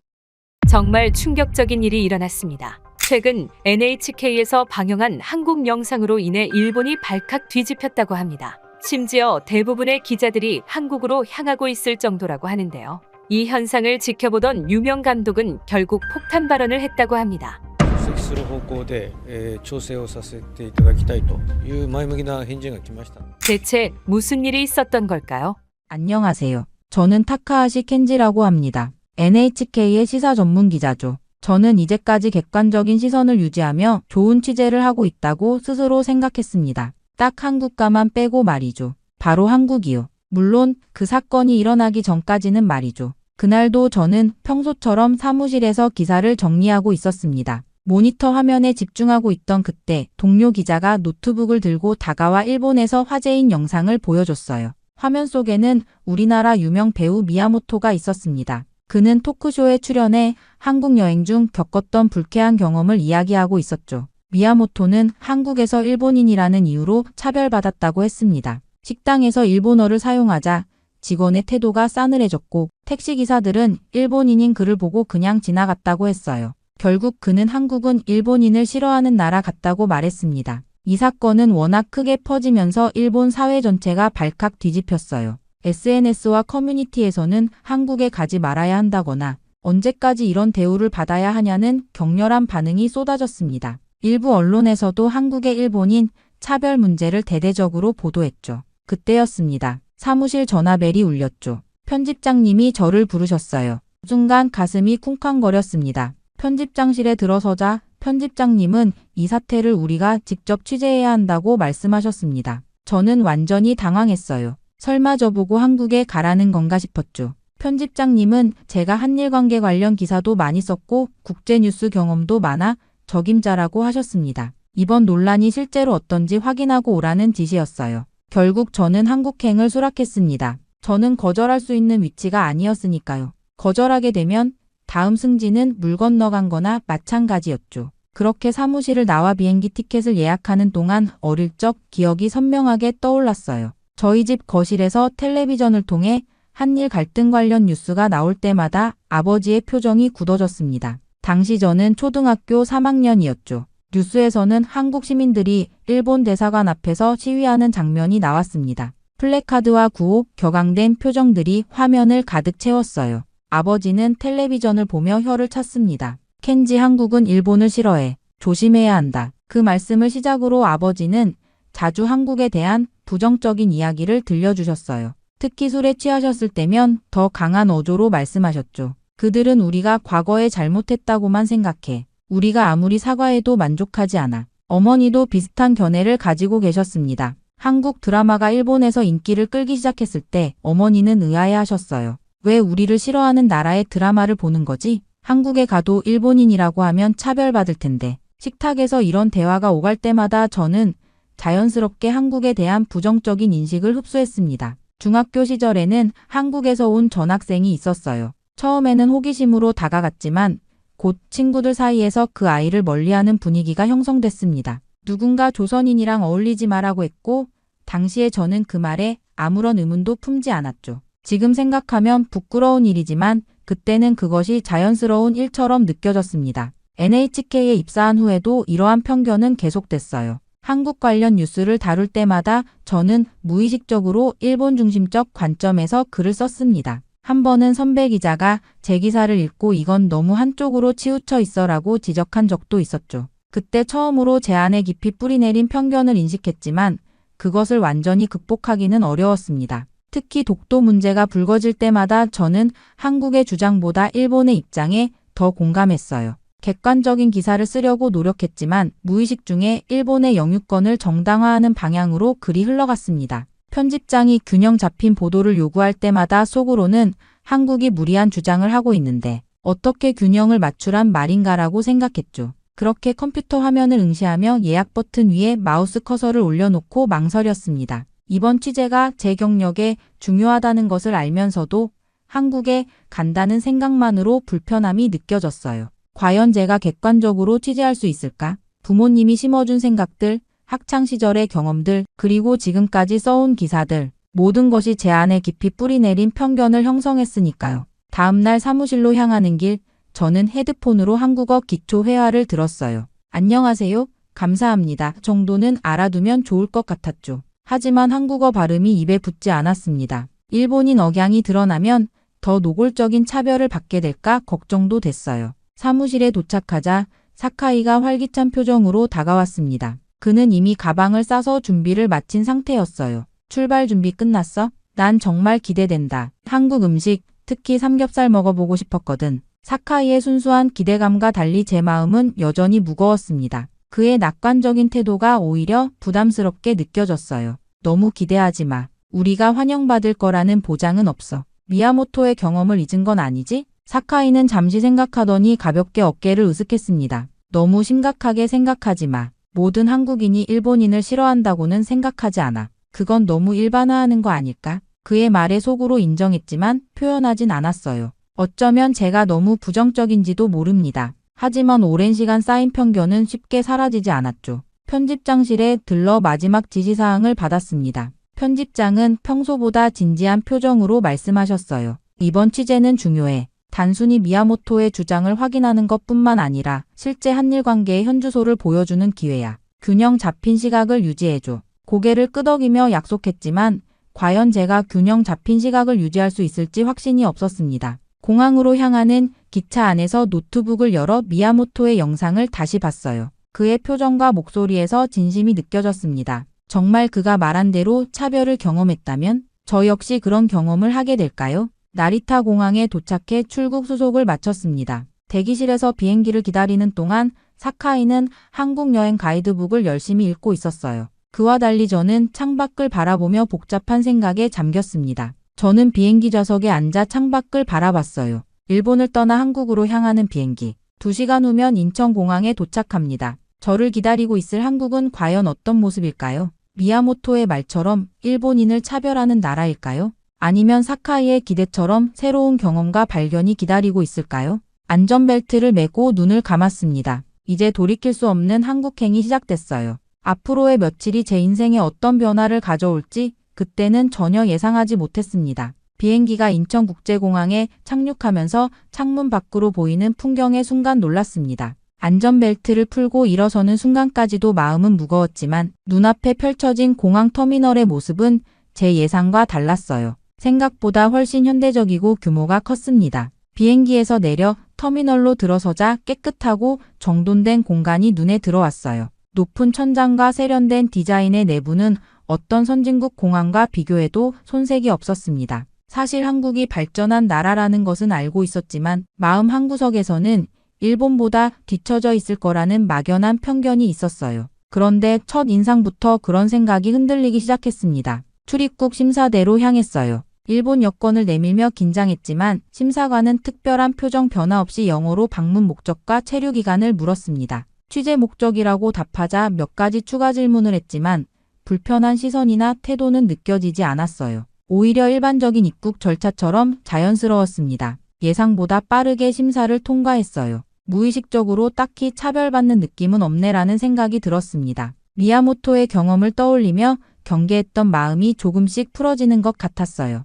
수화물을 찾은 후 환전소에서 원화로 바꿨습니다. 환전 창구 직원도 미소로 응대했고 영어와 간단한 일본어로 필요한 정보를 설명해줬어요. 일본인이라서 불친절하게 대한다는 느낌은 전혀 받지 못했습니다. 서울 시내로 가기 위해 안내판을 살펴보고 있는데 공항 안내 직원이 다가와 도움을 제안했어요. 그는 영어와 기초적인 일본어를 섞어가며 서울 시내로 가는 가장 효율적인 방법을 친절하게 설명해 주었습니다. 공항철도가 편리하다는 안내에 따라 승강장으로 향했어요. 곳곳에 일본어 안내도 되어 있어 길 찾기가 어렵지 않았습니다. 공항철도 승강장으로 향하는 동안 곳곳에 설치된 디지털 안내판과 깨끗한 시설에 감탄했어요. 기차는 정확히 시간표대로 도착했고 탑승 과정도 질서정연했습니다. 객실에 들어서자 깨끗한 좌석과 최신 시설이 눈에 들어왔어요. 도쿄의 나리타 익스프레스보다도 쾌적하다는 생각이 들었습니다. 창밖으로 보이는 풍경도 상상했던 것보다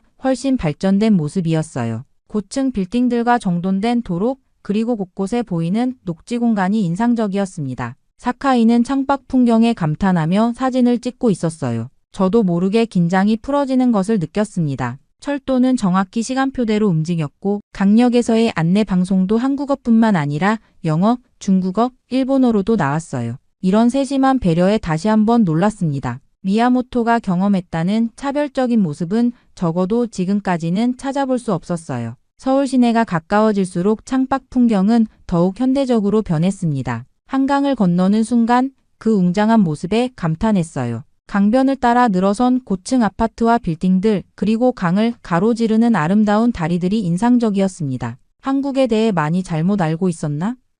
이 질문이 마음속에 자리 잡기 시작했어요. 지금까지 가지고 있던 한국에 대한 이미지와 실제 눈앞에 펼쳐진 모습 사이에는 큰 괴리가 있었습니다. 적어도 겉으로 보이는 모습만큼은 제가 알던 한국과 달랐어요. 그렇게 저는 서울역에서 택시를 타고 예약해둔 호텔에 도착했습니다. 체크인 과정도 예상보다 수월했어요. 프런트 직원은 영어와 약간의 일본어를 섞어가며 친절하게 응대했습니다. 짐을 풀고 잠시 휴식을 취한 후 서울 도심을 둘러보기로 했어요. 사카이는 자료 정리를 위해 호텔에 남기로 했고 저는 혼자 거리로 나섰습니다. 호텔을 나서자 활기찬 서울의 거리가 눈앞에 펼쳐졌어요. 높은 빌딩들과 화려한 간판, 분주하게 오가는 사람들. 도쿄와 비슷하면서도 다른 분위기가 느껴졌습니다. 처음 보는 한글 간판들을 구경하며 거리를 걷다 보니 어느새 방향 감각을 잃었어요. 지도 앱을 열어보았지만 한글로 된 지명을 식별하기 어려웠습니다. 주변을 둘러보며 길을 찾으려는데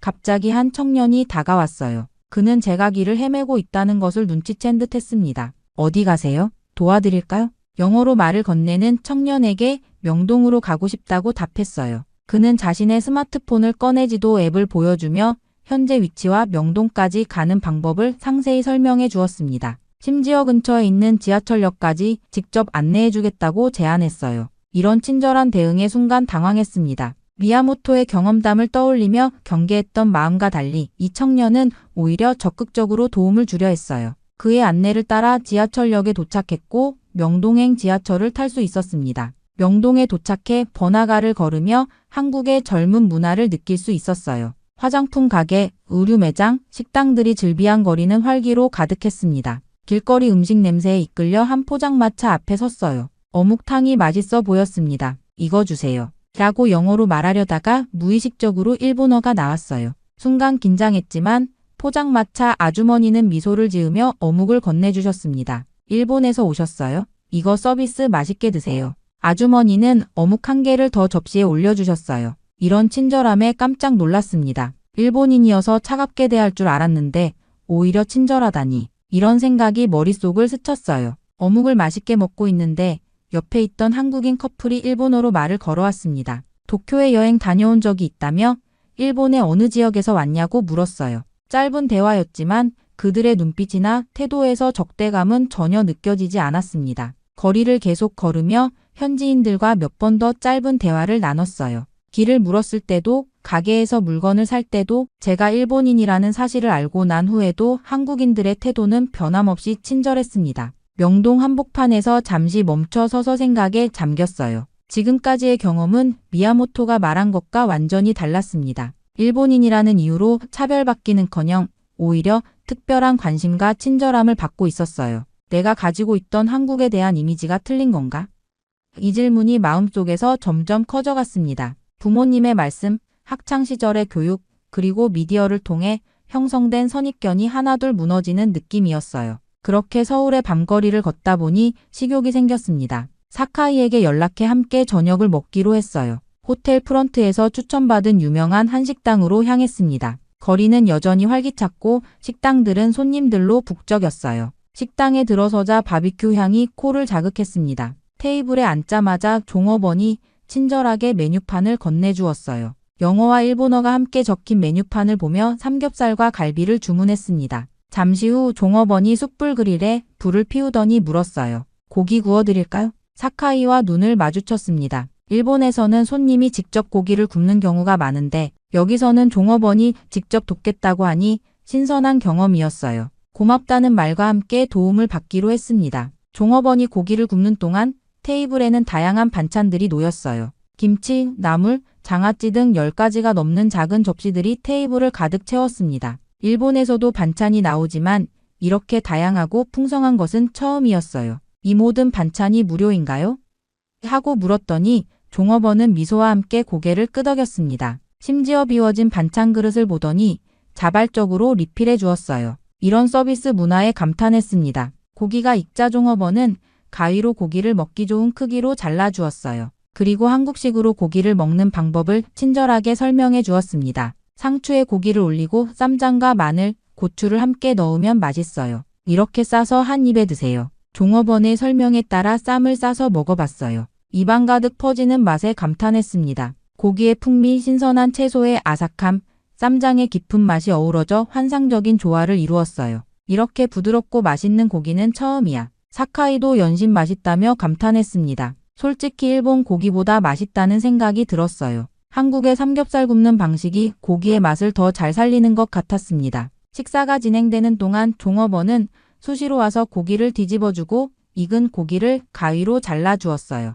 반찬이 떨어지면 바로 채워주는 세심한 서비스에 감동했습니다. 일본의 식당과는 다른 종류의 환대였어요. 사카이가 소주를 주문했고 함께 한 잔씩 나눴습니다. 분위기가 무르익자 취재 이야기보다는 개인적인 대화를 나누기 시작했어요. 사카이는 한국 문화에 관심이 많다며 K-힙합과 한국 드라마에 대해 이야기했습니다. 저도 모르게 경직되었던 마음이 풀어지는 것을 느꼈어요. 식사를 마치고 계산을 하려는데 종업원이 다가왔습니다. 그리고 놀랍게도 일본어로 인사를 건넸어요. 일본에서 오셨어요? 즐거운 여행 되세요. 그녀의 미소 띈 표정에서 진심이 느껴졌습니다. 일본인이라는 것을 알고도 차별 없이 친절하게 대해준 것이 인상적이었어요. 식당을 나서며 깊은 생각에 잠겼습니다. 지금까지의 경험은 미야모토가 말한 것과 완전히 달랐어요. 한국이 일본인을 싫어한다는 기존의 생각이 잘못되었다고 느끼기 시작했습니다. 거리를 걸으며 사카이에게 물었어요. 너는 어떻게 생각해? 우리가 들어온 한국의 이미지와 실제가 다른 것 같지 않아? 사카이는 고개를 끄덕이며 말했습니다. 처음부터 그렇게 말했잖아. 모든 한국인이 일본인을 싫어할 리 없어. 사람마다 다르고 대부분은 친절해. 그의 말이 맞았어요. 어쩌면 제가 가지고 있던 편견이 너무 강했던 것인지도 모릅니다. 호텔로 돌아가는 길, 서울의 밤거리는 여전히 활기찼고 그 속에서 저는 새로운 시각으로 한국을 바라보기 시작했습니다. 다음 날 아침 호텔에서 일어나 창밖을 내다보니 맑은 하늘이 펼쳐져 있었습니다. 오늘은 본격적인 취재를 시작하는 날이었어요. 사카이와 함께 아침 식사를 하며 오늘의 일정을 계획했습니다. 첫 번째로 대학교 한 곳을 방문해 한국 청년들의 일본에 대한 인식을 물어보기로 했어요. 호텔 앞에서 택시를 잡았습니다. 택시에 타자마자 기사님이 백미러로 저희를 한번 쳐다보더니 갑자기 일본어로 환영 인사를 건네셨어요. 저와 사카이는 놀라움을 감추지 못했습니다. 어떻게 알아보셨는지 궁금했지만 기사님은 20년 전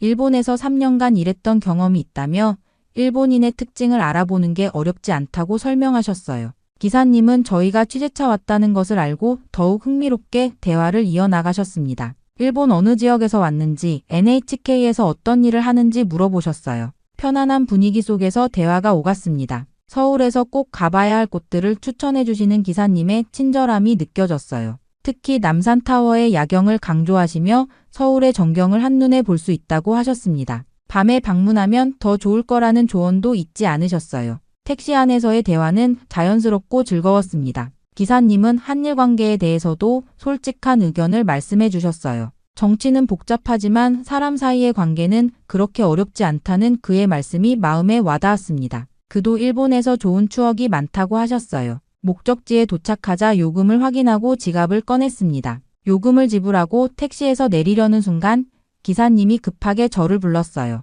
돌아보니 제가 좌석에 떨어뜨린 지갑을 들고 계셨습니다. 기사님은 미소를 지으며 지갑을 건네주셨어요. 깊이 고개를 숙이며 감사 인사를 드렸습니다. 일본에서도 지갑을 잃어버리면 찾을 확률이 높지만 외국에서, 그것도 적대적인 나라라고 생각했던 한국에서 이런 경험을 하니 감동이 더 컸어요. 기사님은 별일 아니라는 듯 손을 흔들며 떠나셨습니다. 그 뒷모습을 바라보며 사카이와 눈을 마주쳤어요. 한국에서는 물건을 잃어버려도 돌려받는 경우가 많다는 이야기가 사실이었구나 싶었습니다. 사카이도 동의하는 듯 고개를 끄덕였어요. 대학교로 향하는 길, 마음속에서 따뜻한 감정이 피어올랐습니다. 지금까지 한국에서 경험한 모든 순간들이 제가 알고 있던 한국의 이미지와는 달랐어요. 이런 작은 친절들이 쌓이면 나라에 대한 이미지가 달라진다는 생각이 들었습니다. 불과 이틀 전 한국행 비행기에 올랐을 때의 불안과 편견이 얼마나 근거 없는 것이었는지 깨닫기 시작했어요. 미야모토의 경험은 어쩌면 불운한 우연의 일치였거나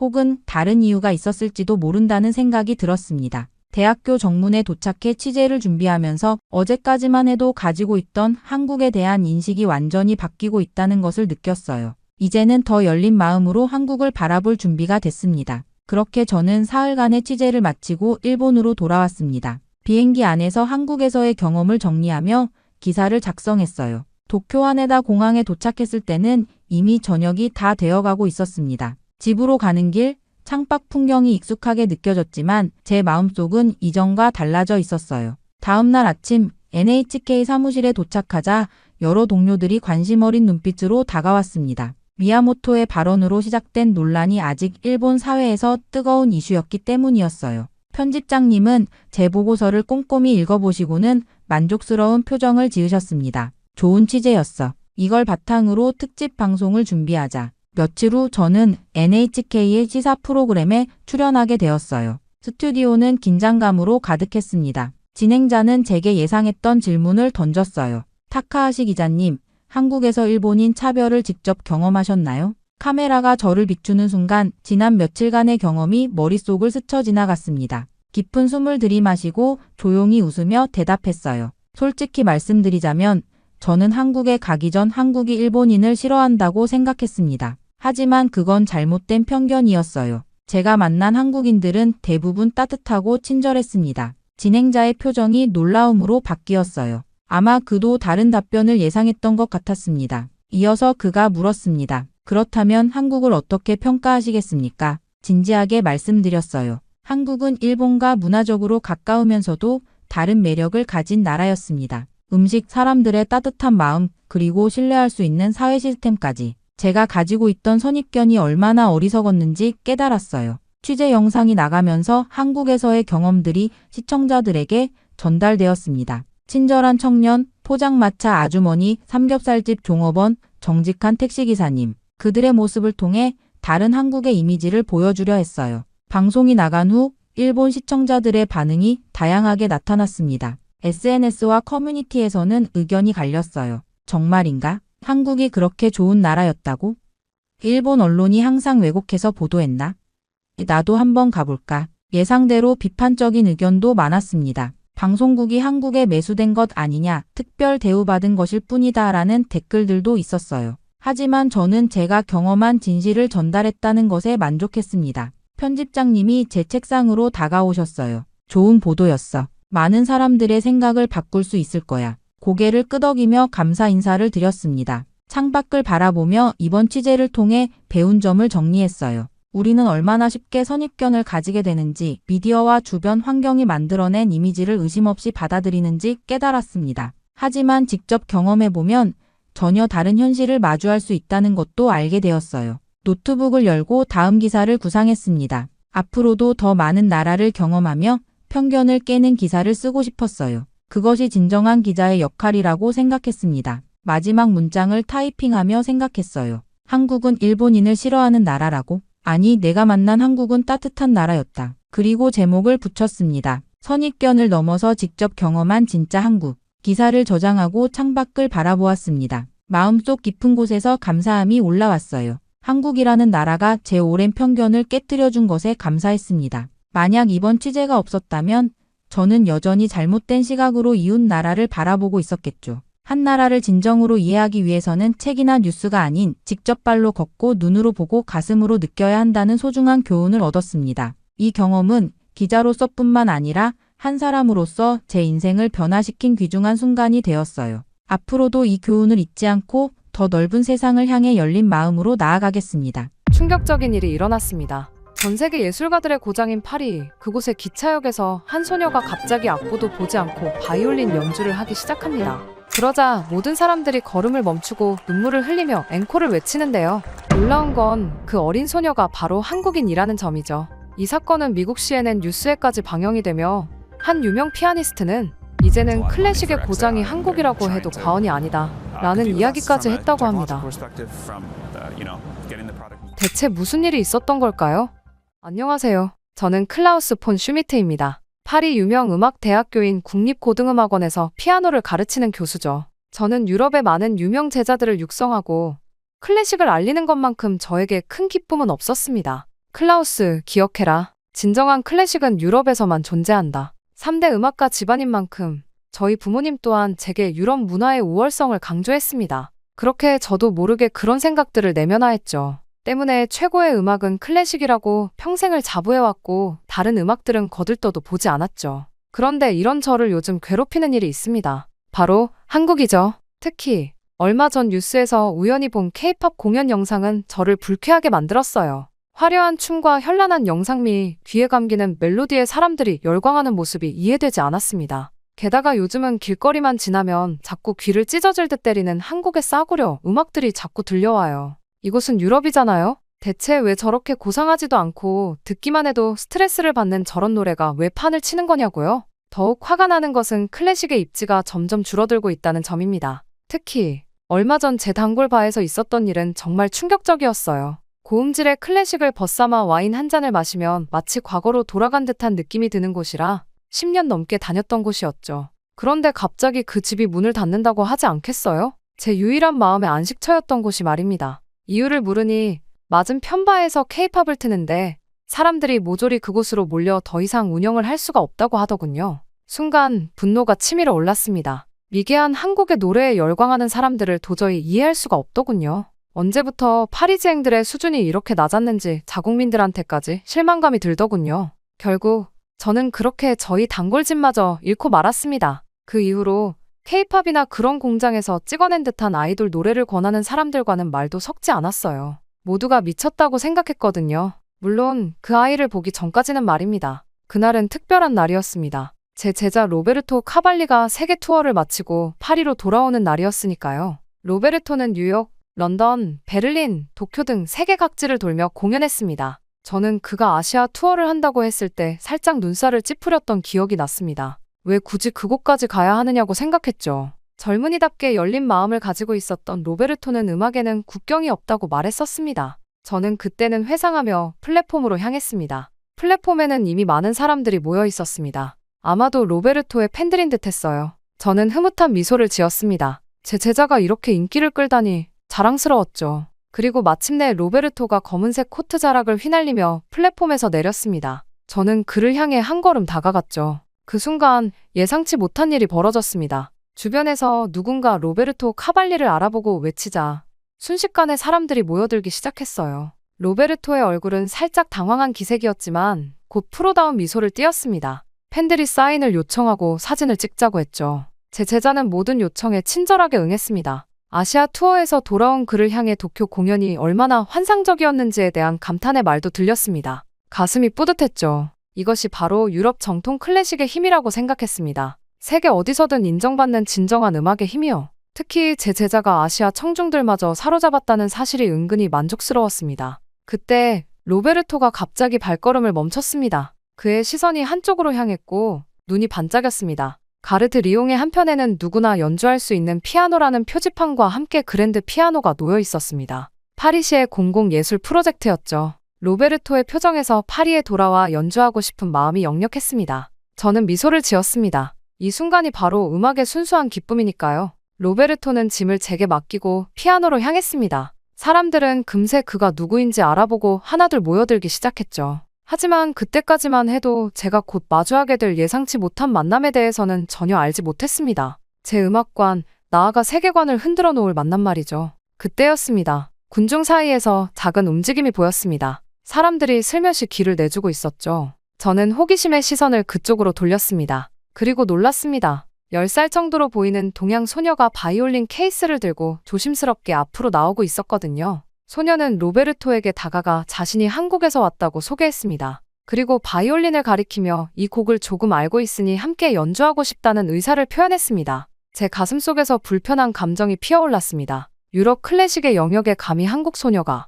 이건 말도 안 되는 일이었습니다. 로베르토의 반응은 제 예상과 달랐습니다. 그는 환한 미소를 지으며 고개를 끄덕였고 피아노에서 조금 물러나 소녀에게 자리를 내주었습니다. 소녀의 얼굴에 기쁨이 번졌습니다. 그녀는 서둘러 바이올린 케이스를 열고 악기를 꺼냈죠. 저는 그 광경을 지켜보며 불쾌감이 치밀어 올랐습니다. 세계적인 피아니스트와 함께 연주한다고 파리 한복판에서? 이런 철없는 용기가 어디서 나오는 걸까요? 아마도 부모님이 소녀를 과대평가하는 모양이라고 생각했습니다. 동양인들이 자녀 교육에 광적이라는 얘기는 들었지만 이 정도일 줄은 몰랐습니다. 소녀는 바이올린을 턱에 고정시키고 조율을 시작했습니다. 그 모습은 적어도 전문가처럼 보였죠. 하지만 저는 여전히 회의적이었습니다. 기껏해야 몇 년 배운 아마추어일 테니까요. 로베르토가 소녀에게 말을 걸었습니다. 아마도 어떤 곡을 연주할지 묻는 것 같았어요. 관객들 사이에서 수군거림이 들렸습니다. 일부는 흥미로워 보였고 일부는 저처럼 의구심을 품은 것 같았죠. 제 옆에 선 프랑스 신사는 고개를 갸웃거리며 미심쩍어 했습니다. 그의 표정에서 저와 비슷한 생각을 읽을 수 있었어요. 이게 무슨 상황이지? 로베르토가 건반 위에 손을 올렸습니다. 소녀도 바이올린을 구준비 자세로 들었죠. 잠시 눈빛을 교환한 후 두 사람은 거의 동시에 연주를 시작했습니다. 첫 음이 울려 퍼졌습니다. 그리고 그 순간 저는 완전히 얼어붙고 말았어요.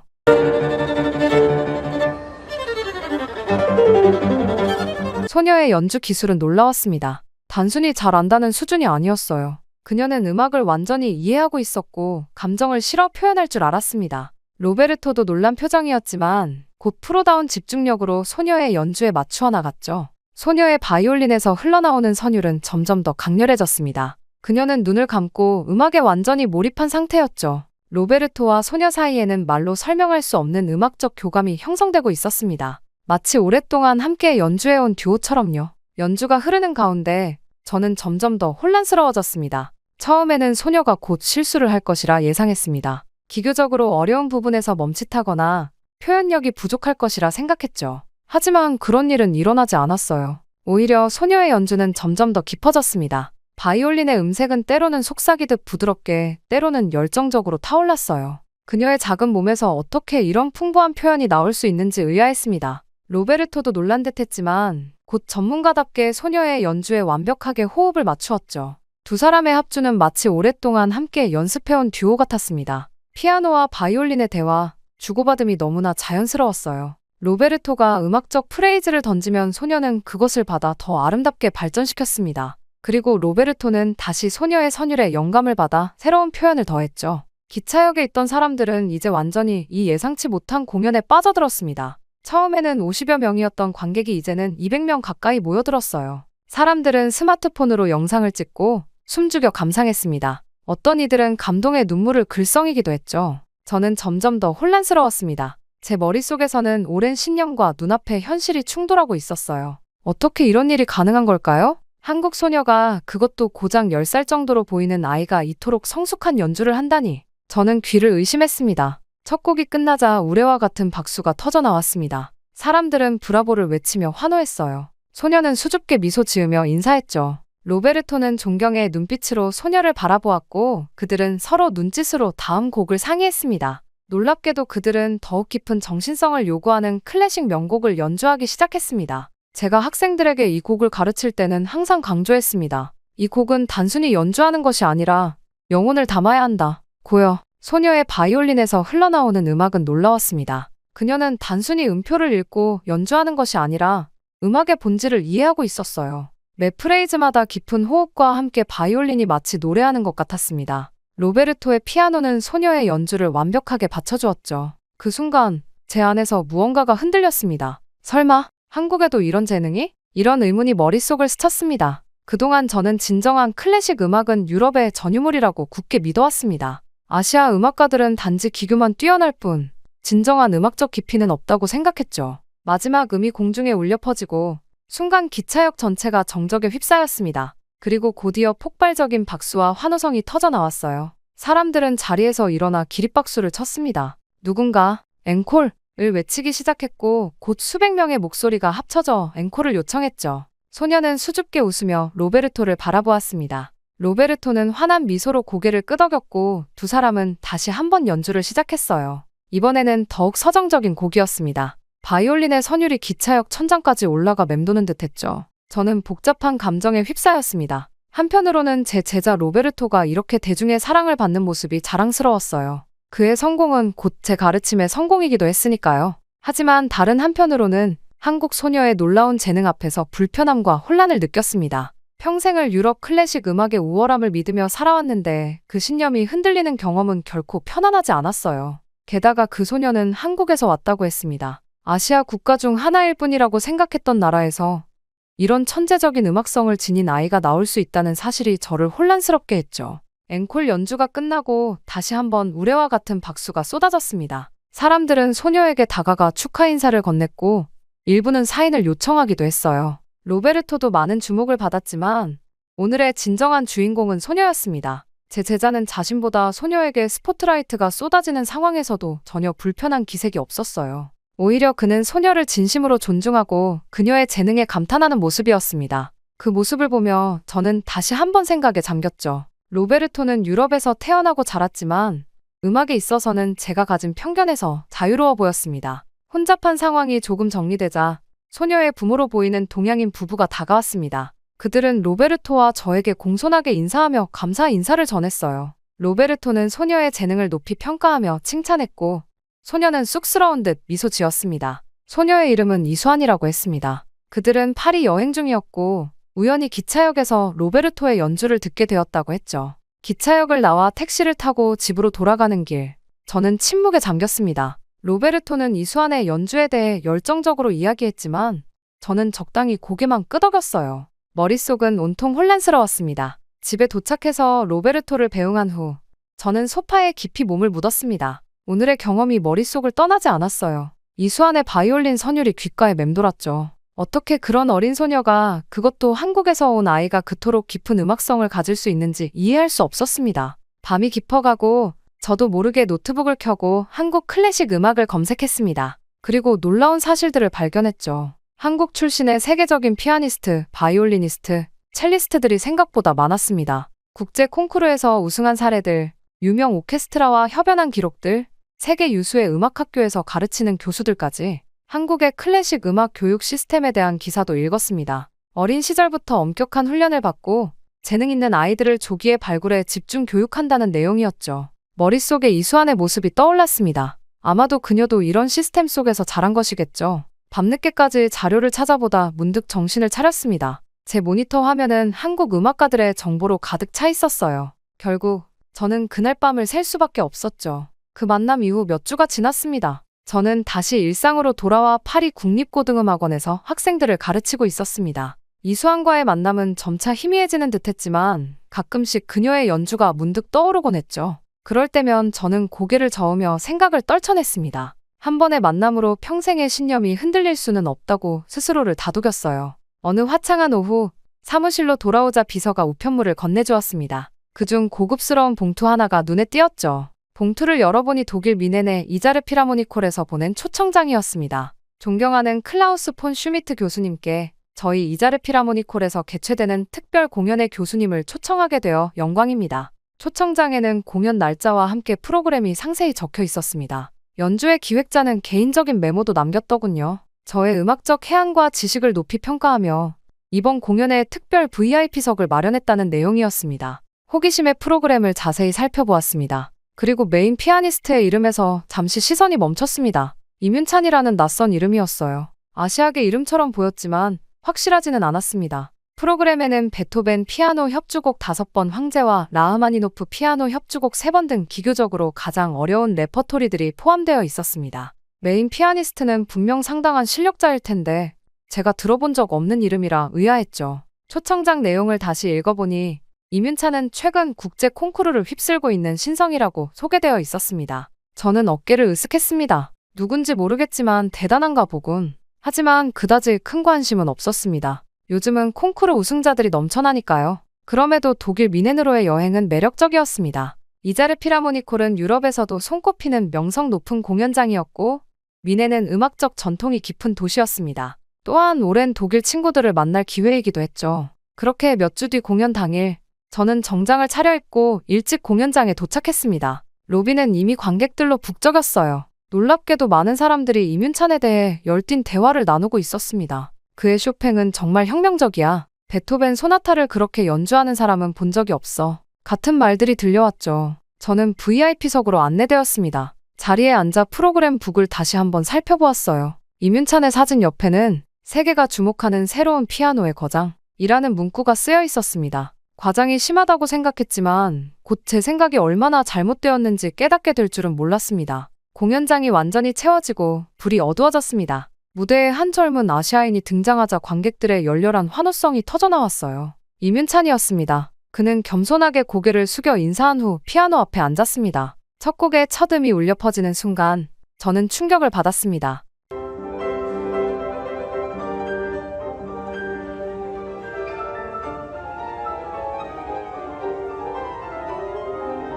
그의 터치는 맑고 투명했으며 동시에 깊은 울림이 있었어요. 이민찬은 베토벤의 소나타를 연주했는데 베토벤을 수십 년간 연구해온 저조차 새롭게 느껴지는 해석이었습니다. 마치 작곡가의 의도를 직접 전달받은 듯한 연주였어요. 한 곡 또 한 곡이 이어지며 저는 점점 더 깊은 감동에 빠져들었습니다. 그의 연주는 단순한 기교를 넘어 음악의 본질을 완벽하게 이해하고 표현하는 것이었습니다. 특히 라흐마니노프의 협주곡에서는 온몸의 전율이 느껴졌어요. 어떻게 이렇게 어린 연주자가 이토록 깊은 감정을 표현할 수 있는지 이해할 수 없었습니다. 이민찬의 손가락은 건반 위에서 마치 살아있는 생명체처럼 움직였습니다. 때로는 폭풍처럼 강렬하게, 때로는 속삭임처럼 섬세하게 음악을 빚어냈어요. 그의 연주에서는 피아노라는 악기의 한계가 느껴지지 않았습니다. 세트리스트의 마지막 곡이 끝나자 관객들은 일제히 기립해 열광적인 박수를 보냈습니다. 앵콜 요청이 쏟아졌고 이민찬은 다시 무대로 나와 조용히 피아노 앞에 앉았습니다. 그가 연주한 앵콜곡은 쇼팽의 녹턴이었어요. 그 순간 저는 무언가 따뜻한 것이 뺨을 타고 흐르는 것을 느꼈습니다.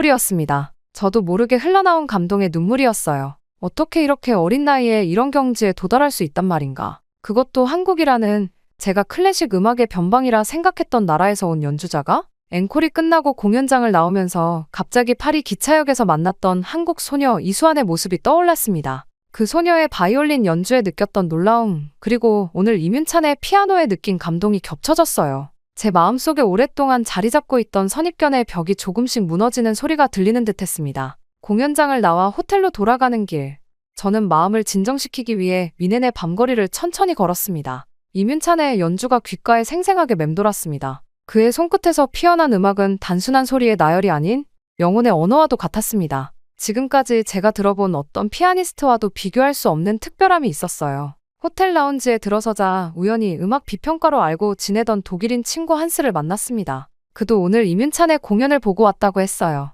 저희는 함께 앉아 와인을 마시며 공연에 대해 이야기를 나눴습니다. 클라우스, 자네도 오늘 공연을 봤나? 정말 놀라운 재능이지 않은가? 저는 고개를 끄덕이며 솔직한 감상을 나눴습니다. 그러자 한스는 이민찬에 대한 더 자세한 정보를 들려주었습니다. 이민찬은 이미 쇼팽 콩쿠르, 차이콥스키 콩쿠르, 퀸 엘리자베스 콩쿠르 등 세계 최고 권위의 국제 콩쿠르를 모두 석권한 전무후무한 기록의 소유자였습니다. 그것도 모두 최연소 우승이었죠. 그의 나이가 고작 25이라니 믿기 힘들지? 앞으로 최소 50년은 더 연주할 수 있다고 생각하면 음악사에 어떤 족적을 남길지 상상이 안 되네. 한스의 말을 들으며 저는 깊은 생각에 잠겼습니다. 그리고 문득 기억났습니다. 파리 기차역에서 만난 한국 소녀 이수환의 바이올린 연주도 처음에는 의심했지만 결국 엄청난 재능이었죠. 한국에서 온 2명의 뛰어난 음악가를 연달아 만난 것은 우연이 아닐지도 모른다는 생각이 들었습니다. 한스, 혹시 한국의 음악 교육 시스템에 대해 아는 것이 있나?